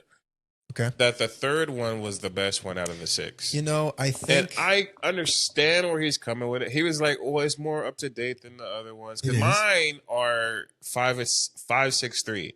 Or 6, 5, 3. It's one of those two. Really? You really like 6 that much? I like 6 a lot. But it's 5 is probably like really good to me. I have to watch it again. 4 is good. And but that's the beginning. It's so... It blows up the Death Star. It's such an... like a beginning movie. You know what I mean? The other ones have so much boom, boom, boom, boom. Yeah. It definitely built upon it. Episode 3, I think, has gotten a lot of fan acclaim in recent years, especially since the 20th anniversary just happened. Yeah. I think it's just a fantastic film. You can talk about some of the wooden dialogue and some of the acting here and there. The worst is the second one. And it's not that bad. I'm not going to lie. But it is the second. I would still give it like a 6. I'm definitely over exaggerating of how bad it is. I give it like a 6, maybe even a 7, because I love Star Wars so much. The first one, whew, my top 3 are definitely 5. Ooh, now that I say it. Yeah. Actually, I'm going to say 5, 3, 6. I respect that too. Maybe 5, 6, 3. Because I love the original trilogy. I could honestly, even though I love 3 to death, go 5, 6, 4. Because the 4th one is Star Wars. It is. And but for it to be old, it still looks pretty great. Good. It awesome. Does its thing. For it to be what, like 70s? But my favorite movie is Indiana Jones and the Raiders of the Lost Ark. Also created by George Lucas, creator of Star Wars. Yeah. He made the story. And Spielberg wanted to do a James Bond movie. They wouldn't let him. So he made Indiana Jones, which is just straight up better. It's just better than any James Bond movie. Goldfinger's pretty close. Bond. James Bond. Anyway, let's get to the third topic. Let's finish it off strong. So we can end this. Now it's going a whole hour without any interruptions, but it just stopped before. Maybe we just keep it like this. Maybe the small is the way to go. It thinks it's exiting out the app. Yeah. Anyway, the last topic, do you remember what it was? I do. We are talking about our acting strategy. Yes. I would like to start with yours. I want to see how you break it down because I know my acting strategy. Well, then I would like to start with yours, so I can see No, how you want please. this to go. Please. I think my Okay. acting strategy would Do you be, want me to say mine first so you can yeah, think about it? absolutely. Okay, because you were building that up a bit. I think my acting strategy would be If I okay. had to, This is the Dominic Herring method, and it's going to sound annoying, but this is what I do, especially for subtlety. If you're doing realism, if you're doing film and TV acting. I okay. I think of it as forging a weapon, if you will, okay. or crafting a sculpture. You have to make it. So this is what I do. You have to master yourself. Let me preface it with this. A lot of actors believe that they must feel like their character. Do you believe that you must emotionally resonate with your character to give a good performance?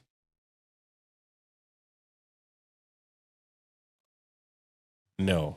Okay. And that's where mine begins because technically, and I'm speaking from just a technical standpoint,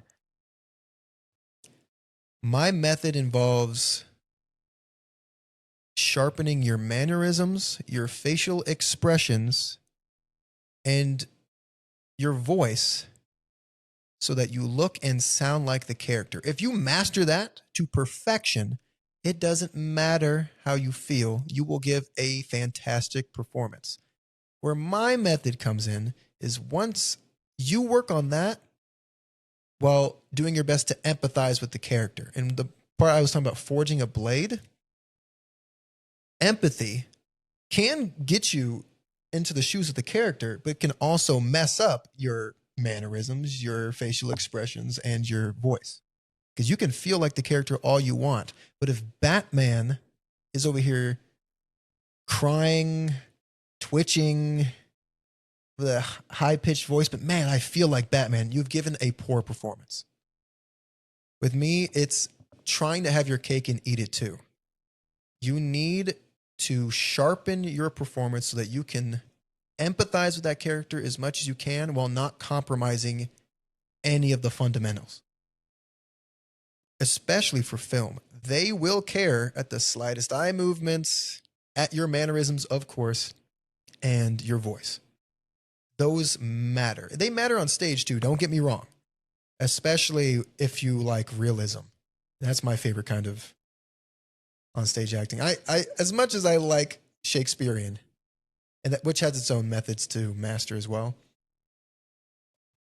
I like to be as realistic as possible. If I were to step in the shoes of a Batman, for instance, I would work on the voice. I would work on how he moves.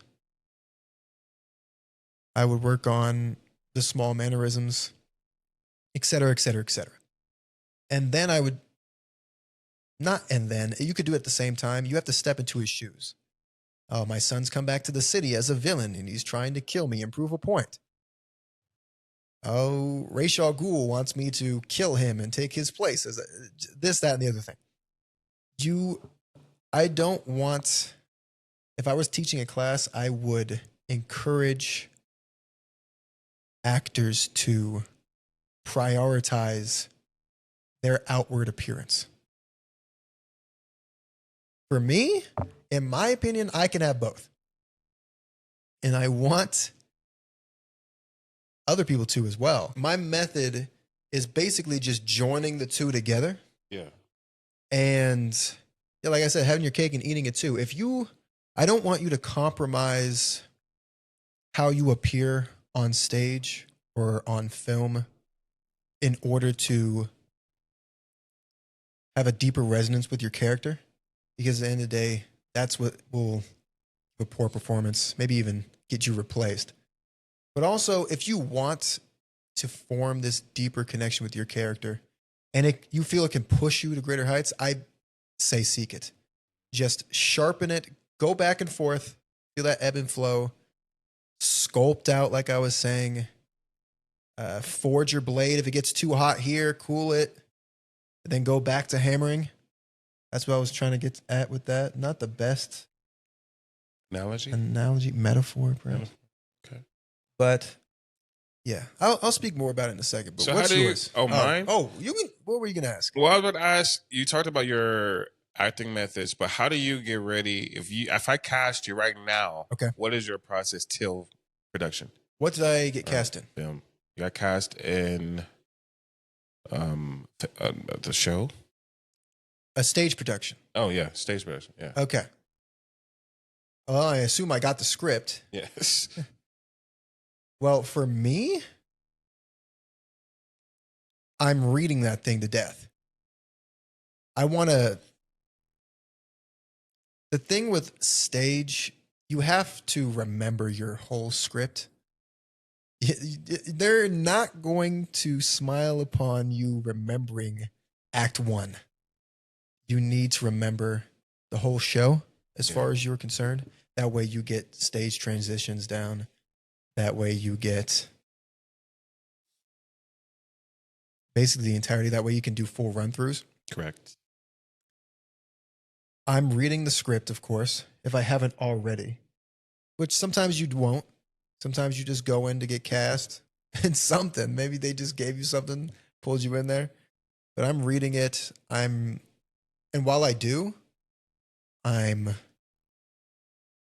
won't make notes the first time. I'll read it all the way through as I think, and I'll imagine how the audience may perceive it. Then I'll read it again and start making notes with my character, like how he may be feeling in these moments he's interacting with characters, or maybe by himself. Mm-hmm. I assume it's a him. And then I'm reading it again. Yeah, I have to read it at least 3 times. Then we usually didn't have that much time in college. You're going to have way more time at a Broadway production, even off Broadway. School, you got the semester. You're probably in more than one show. And this one is coming in a month. So it's a bit of an exaggeration. But how would stage has been a little while. It's easiest. I do want to remember my lines as soon as possible, but usually I won't just go in and start writing them down over and over and over again. I usually like to get some of the read-throughs with the actors when you're on book and you're acting. That way I can, before this I have read the show a few times. That way we're both at the same level and I'm not taking, when somebody just way more prepared than you are, you have to like either pull back or you have to try to catch up. Yes. I don't really want that for the first read-throughs. I don't know. It really depends on the show. Now that you ask it, it's a little weird to think about. If it was a stage production, I'm on Broadway, I'm remembering that thing. Yeah. Quick. You have to. Dang quick. Yeah, you have to remember it because they're going to expect it. Yeah. And you will start. You will start. So when I did my thing, I was talking to some people who acted on Broadway. And even when I did mine for a while. Somebody left the show. The next person is in like that same week, and they're in rehearsals that week, and they have to know the show in like a week. To be honest, I'm not gonna lie to you. Now, don't get me wrong. We have understudies, and the understudy can step in for that first week, but you got like max 2 weeks to know that, or you're done. Yeah. If you don't know your stuff, like it's quick. It goes quick, and you don't think it does, but it goes really freaking quick. Yeah, those professional shows, you need to move fast. Every single aspect of it is fast. They don't expect you to be an obstacle. No. You're one of the tools, and they might move things around. They might make things difficult, because that's just show business in general. Yeah. But you need to be prepared. It's like, so I say 2 weeks. The understudy does the first week. You do the second week. It's the first week is like how they call it, like hell week in like football. It's the Yeah, same thing hell week. because that first day, if it's a musical, you're singing all day. Oh man. You're learning, you're dancing the next 2 days all day. You get like a day, like half a day off if you're like close to being prepared, and then you're running the show beginning to end for 2 days, and you're at the show. So the very first day though, you get to watch the show, and Yeah. then you're in rehearsal all day, all day, all day, all day, all day, until you get like your own like opening night for you, because it's not the show's opening night, it's you're getting put into that spot. So that means you have to watch the show with all your other actors that you're going to join. You have to watch their rehearsals, then have your own separate rehearsals. Then by the end of the week, you get to try to ingrain yourself into their rehearsals. By next week, you have to be with them or you're done. It is a scary world, that is. They don't tell you that. It is scary. If you're on a film set, what would you do? If I was on a film set to prepare? Like you got cast, all right, Jamal, you've been cast as a lead in a Come on now. thriller or something like that. Whew. It's going to be shown on how long do I 4,000 have screens. is the real question. What do you mean, how long do you have? How long before we start filming? That's the show is question. still in pre-production. Okay. So you have, sheesh. Just throw a number. I'll give you a month. A month? That's a very short amount of time for pre-production. Movie or show? It's a movie. So I'm reading that thing constantly, right? I'm reading it. I'm like getting myself into whatever shape I need to get in. And I'm reading that script. I'm probably not going to meet the cast members until like we're on set, to be honest. Probably I'm not. won't. If it's a film, No, I mean, unless we're there's some probably sort of all choreography you need to do. busy. together. Yeah. So I'm just reading it by myself and just hope like that read through that we have as a group together goes fine. Mhm. Because once that camera's up, we got to go through. I mean, at that point, we're all professionals and we can Yeah. do it. But They'll have rehearsals. Yeah, but yeah. I just hope we can function. But yeah, no. How does it change versus a show? That's a show? If I'm doing a show, stage production, you got cast in a Broadway show. Yeah. It opens in a month is crazy. A month is crazy. A month is crazy for a Broadway show to Yes. open. But let's say it opens in 2. 2 months? If it opens in 2 months, is it a musical or a regular thing? It's a regular show. Phew, thank God. If then I'm reading it, but I'm not gonna lie. If I just got cast that first week, I'll read it once and I'm gonna let it go, just so I can just like sleep on it and just absorb everything. That second week, I'm definitely reading it again and probably gonna do the same thing. To be honest, I'm not probably gonna go deep into that script until like week 3, and that's when I'm like, all right, this is who I am. I'm doing this. Do. The first 2 weeks is me reading it and just like taking the show for what it is and reading it again, because each time you read a show, you might get something different. I don't want to make notes in it. I don't want to do nothing like that until I have a grasp of who I am. Yeah. Once I have that grasp, then I'm writing in it. Then I'm highlighting my lines. I'm highlighting my lines the first read through. I'm not gonna lie, but then I'm gonna do all the other stuff, take notes, do this, and then once we get together, I think that's when I really get like off book. Like I'm gonna be off. I'm not gonna be off book. I'm not gonna lie. I haven't been so far, but I'm gonna be close to off book as I can first rehearsal. Mm-hmm. Then once I get, because I feel like with a show for me in particular, like my way of acting, I need reaction. Unless it's like a monologue, then I can learn it myself. But I learn better when I'm around other people who, if I'm doing a show.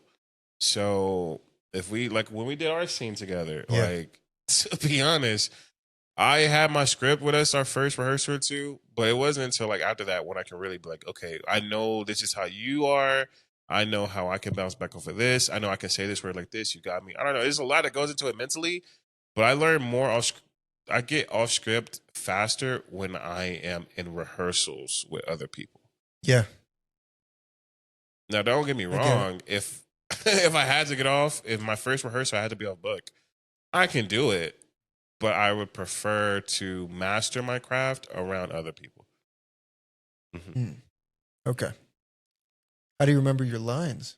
I remember my lines. So when I first started acting, I remember my lines based off of blocking. Interesting. Yeah. So I would read my script, I would go over it a bunch, I would learn it, but it's easier for me to learn it when I have actions with it. So if I don't know, in the beginning, God created the heavens and the earth, right? I can remember it, but it will flow better with me if I had like an action to go with it. Mm-hmm. And then once I have actions to go with it, whether it's me walking, whether it's me doing this, that, then I can remove the actions and flow better. But I just remember it.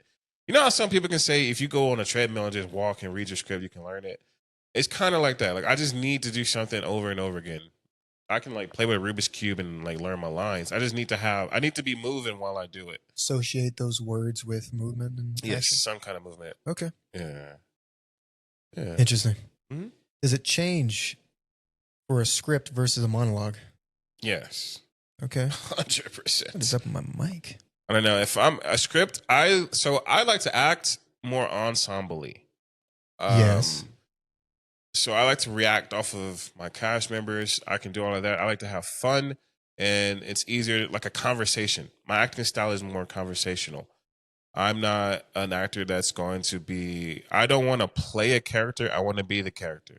Mm. So I want to have fun with my character, learn it like that. If I had to do a monologue, then I can read it a bunch of times and just be fine. I don't need to have actions with it. I can just sit down and read like a paragraph or two, whatever, however long the monologue is, and be fine. Once I memorize it, I can go into a mirror if I want to. I can just walk around and act and do different things and exaggerate a bunch of spots and not, and I don't know. But at the end of the day, when I monologue, I can just kind of mentally see what the audience kind of wants, or how I want the audience to feel in a sense, or what I think they would give me, and then I can go off of that, or how the character should feel and stuff like that. Okay. I don't know.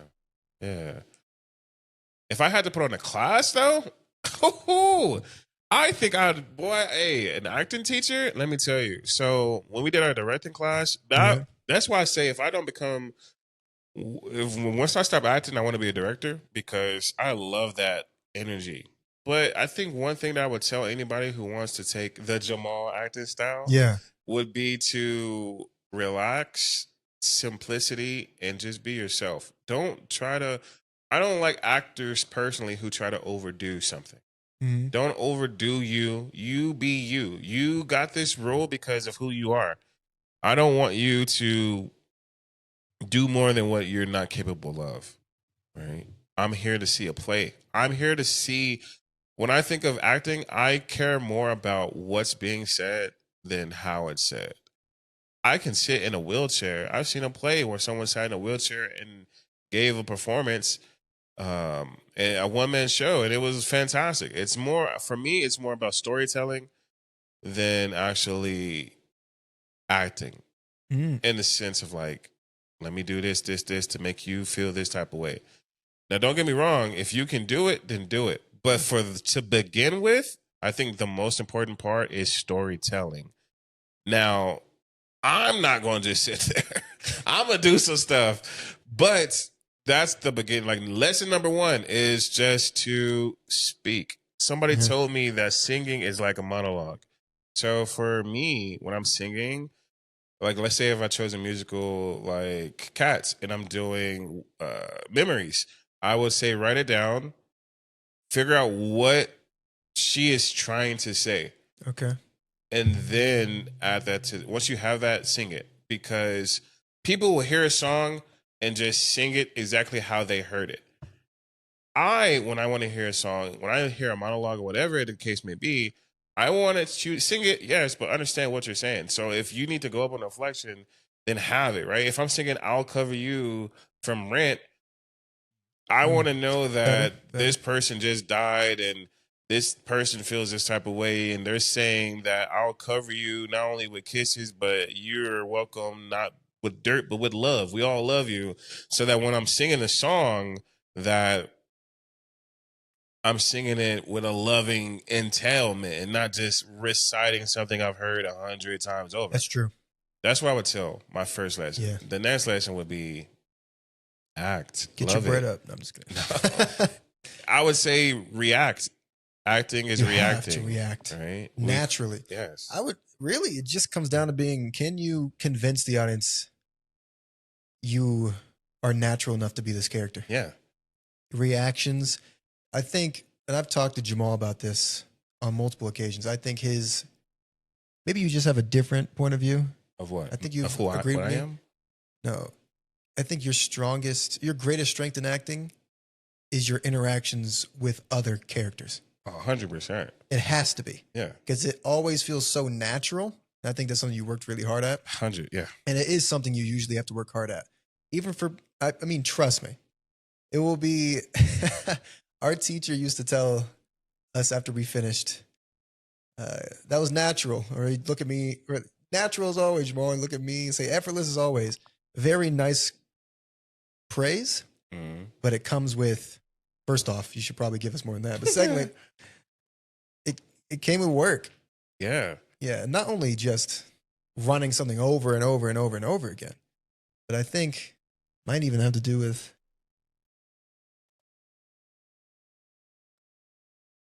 It's me. When I get an idea. oh, okay. I'm about to say, I was like, what's on my nose? I don't see anything. My bad. But I think it comes down to abilities you may have innately. Like if you're really good at talking to people in general, like he said he is, that lends towards his acting. Yeah. Now he has to envision himself as another character interacting with these people, but he has no problem interacting with other characters. No. If you're more shy than others, it might be more difficult, but you could also lend that to your acting as well. There's plenty you could take from your real life. Let me pause right there, actually. Not a method actor, no. I don't know. What were you about to say? I want to know your thoughts, not method acting in general, but taking your own experiences and putting them into your acting. That is, I think you know my opinion on this. I think that is the worst thing ever. Yeah. So imagine you're in the show and you have to, someone just died in the show and you have to go do something, or you're supposed to feel sad, or you're supposed to feel some type of way. And you saying, well, my person's supposed to feel sad and cry right here. Let me think of my dog dying and do that. That is the worst thing I think that an actor could ever do. Why would you put yourself in that mental state of mind to do something for 2 minutes and then have to have a month worth of therapy of? Yeah. That is the worst thing. The worst. I get what you're saying completely. For me, I just think it's useless. Yeah, too. Yeah. Like if you can give a good performance that works for you, you guys can do whatever you wish. Of course. If that's part of your method, you want to use that. If you're an actor, feel free. For me, it always comes down to empathy. I don't want to drag some sad event in my life. Like if on screen my father's dying in my arms and I think to when my dog died when I was 7 or when one of my family members died, I'm not even in the moment. You're not in this moment. You're thinking of something else entirely. You aren't that character anymore. You'll never fully be that character because you're always yourself unless you just lose all your memories and you have some other problems. Yeah. But to me, you should always try to empathize with your character. If it doesn't lead you to crying on cue, so be it. Yeah. But I think it's far more authentic to put your... on cue. Can't burp on cue? No. What director told you to do that? No, you know how people can cry on cue? People can like do other stuff. I can't burp. I can't cry on cue. I can kind of cry on cue, but I have to like think of the scene and just focus. But I can't just force my eyes to water like some people can. That's a superpower. I don't know how they pull that off. Yeah. But yeah, I just wanted to ask that question because I see a lot of people. You mentioned method acting Yeah. that try to. That's another problem. I don't need those intense method actors that just never get out of character because they're like it gives a more realistic performance. Yeah, they're in Unnecessary. character 24/7 all the whole time. The cameras are Yeah. First off, that's no. not a way to live. Secondly, it's. I think if you need it, so be it. I don't. I will never need it because I'm able to leave my character and then reestablish myself in that world. Yeah. It might be because imagine if you're on stage and you're method acting, and after you leave, you're Iago, and you just continue to be Iago through the entirety of the week to not leave character. Impossible. No, I'm not going to bother with that. No. Well, like you said, Empathize. I was about to say empathy. That's a Yeah. huge thing for me too. I think that's why I can interact better with other actors in scene work because I empathize with them. I want Mhm. them to know how I feel. Don't be a wall. You know what I mean? Yeah. If we're talking and I'm like doing all this to you, give me something to react Yeah, to. you Like, have you know what I to. mean? Actors bounce off of each other Yes. and they build upon each other, and it is a scene. So a lot of actors who are inexperienced or perhaps just distracted will go completely deadpan. Just stare at you, wait for your line to end, and then jump into theirs. Yes. You should. I don't want you to focus on every single syllable this person is saying because that can be detrimental as well. Yes. But you should take into account their inflection, what exactly they're saying, and attempt to react how your character would. If some information is shocking, don't wait until the entire line is said to all of a sudden become shocked from absolute zero. If I told Jamal, I have some bad news, I was forced to kill your father in the most gruesome way possible. Obviously, he's not going to stare at me this entire time. It just be Wait like, and like, ah, what? what am I going on? Yeah, like halfway. If somebody's starting to tell you this information, you might start inquisitive, like what is he talking about? Then some power, wait to that sentence, the shock hits you like he's killed who? Wait, he's killed who? And then by the end of it, you're raging or you're in shock, disbelief. Please, like you said, empathize with the character and try to react. Please. Yeah, that's for any actor though. Any method should require training, and you don't have to be trained by somebody else. You can train yourself. Yeah, just through interaction with other people. Train yourself how to react. It sounds a little weird saying it like that. Just go off and talk to people and be like, no, that wasn't authentic enough. Let me try that again. Can you say that again for me? You don't need to do that. But yeah. I knew this person Authenticity. who would I catch myself doing it too sometimes, but Okay. like in a normal scenarios, like let's say we're out to go get coffee or something, Yeah. and I catch myself doing it a lot now. But they would always be like moving their body in like sitting a type of way and doing something. And I'm like, well, why are you doing that? And they're like, well, you know, I'm prepared. I'm like seeing like if I was in the cash right now, like how would I do that? And I'm like, why? Like, let's just have a conversation. And now, like, if I see, like, if we're talking and I'll be out getting coffee or something, I'll like look at the way I'm doing something to see how your mannerisms. like how it would fit in the film, and if like I need to, I don't know. It was See, weird to me, but somebody told me this a long time ago, or maybe I just saw it somewhere, or maybe I just made it up. I don't know what I'm saying now. And this was a philosophy for just how to behave in general. But I've thought about it for acting training. And like I said, you can train yourself just fine. To a certain extent, of course. You'll need to interact with others eventually. yeah, But they said, or I said, whoever said, live like, I already messed it up. Live life as if you're always being filmed. yeah, that's what I was trying to get at. Yeah. And it can go into what you're saying or your mannerisms. Maybe you're not being clear enough. You can sharpen that up to get your points across better. Or just for behaving yourself, like the original quote, I believe, was referring to. Don't do something that you think would be reprehensible or something like that. Act like somebody's always watching. Yeah. Now, that doesn't mean put on airs at all times, pretend to be someone you're not.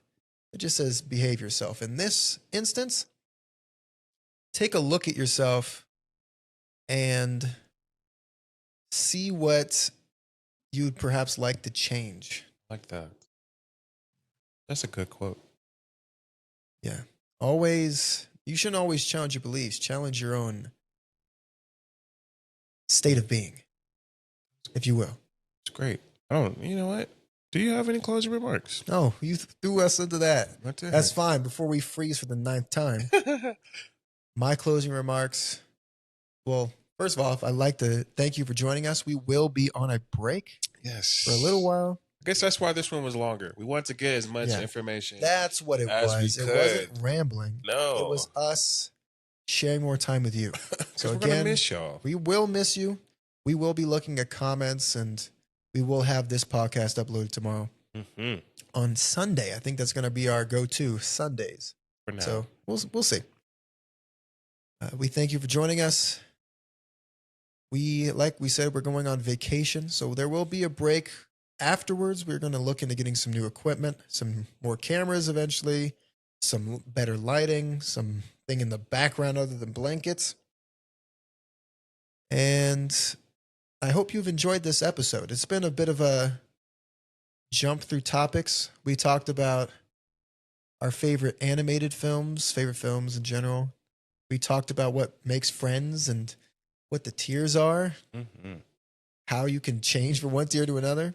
And in the end, we talked about our own acting methods, how we approach different projects, and what we would suggest to others who seek the actor's path. Any closing remarks, Jamal? Yes. As always, we love you. We hope that you have a wonderful summer, a wonderful life. We hope you had a wonderful day. Indeed. We are glad that you got here, and we are glad that you will come back.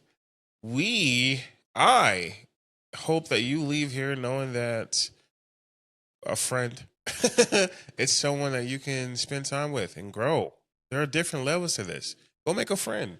Just go out there, make a friend. Make a friend. They might start as an acquaintance, but they might be your closest bond in years to come. Could be. And then we talked about movies. Enjoy your movie. We want to know your favorite movie. Yeah, let us know. Yeah, we can sit back. We can become friends over movies. That is something. Get some apple juice and watch a movie. I think that'd be nice. Always has to mention apple juice. I got to. One of these days. That's all right. I was drinking tea. They saw it. They knew.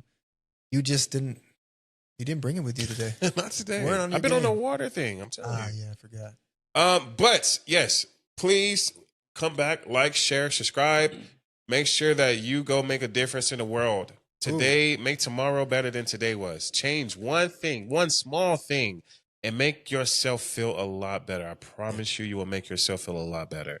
Indeed. Yeah. Set some goals. Take some steps toward them. Absolutely. And let us know how it goes. We'll let you know how our journey goes in this next week or two on our little vacations. We'll come back refreshed and ready for more. Yes, we will. So thank you so much for joining us on Soul Oasis. And we'll see you again very soon. Take care. All right. Click.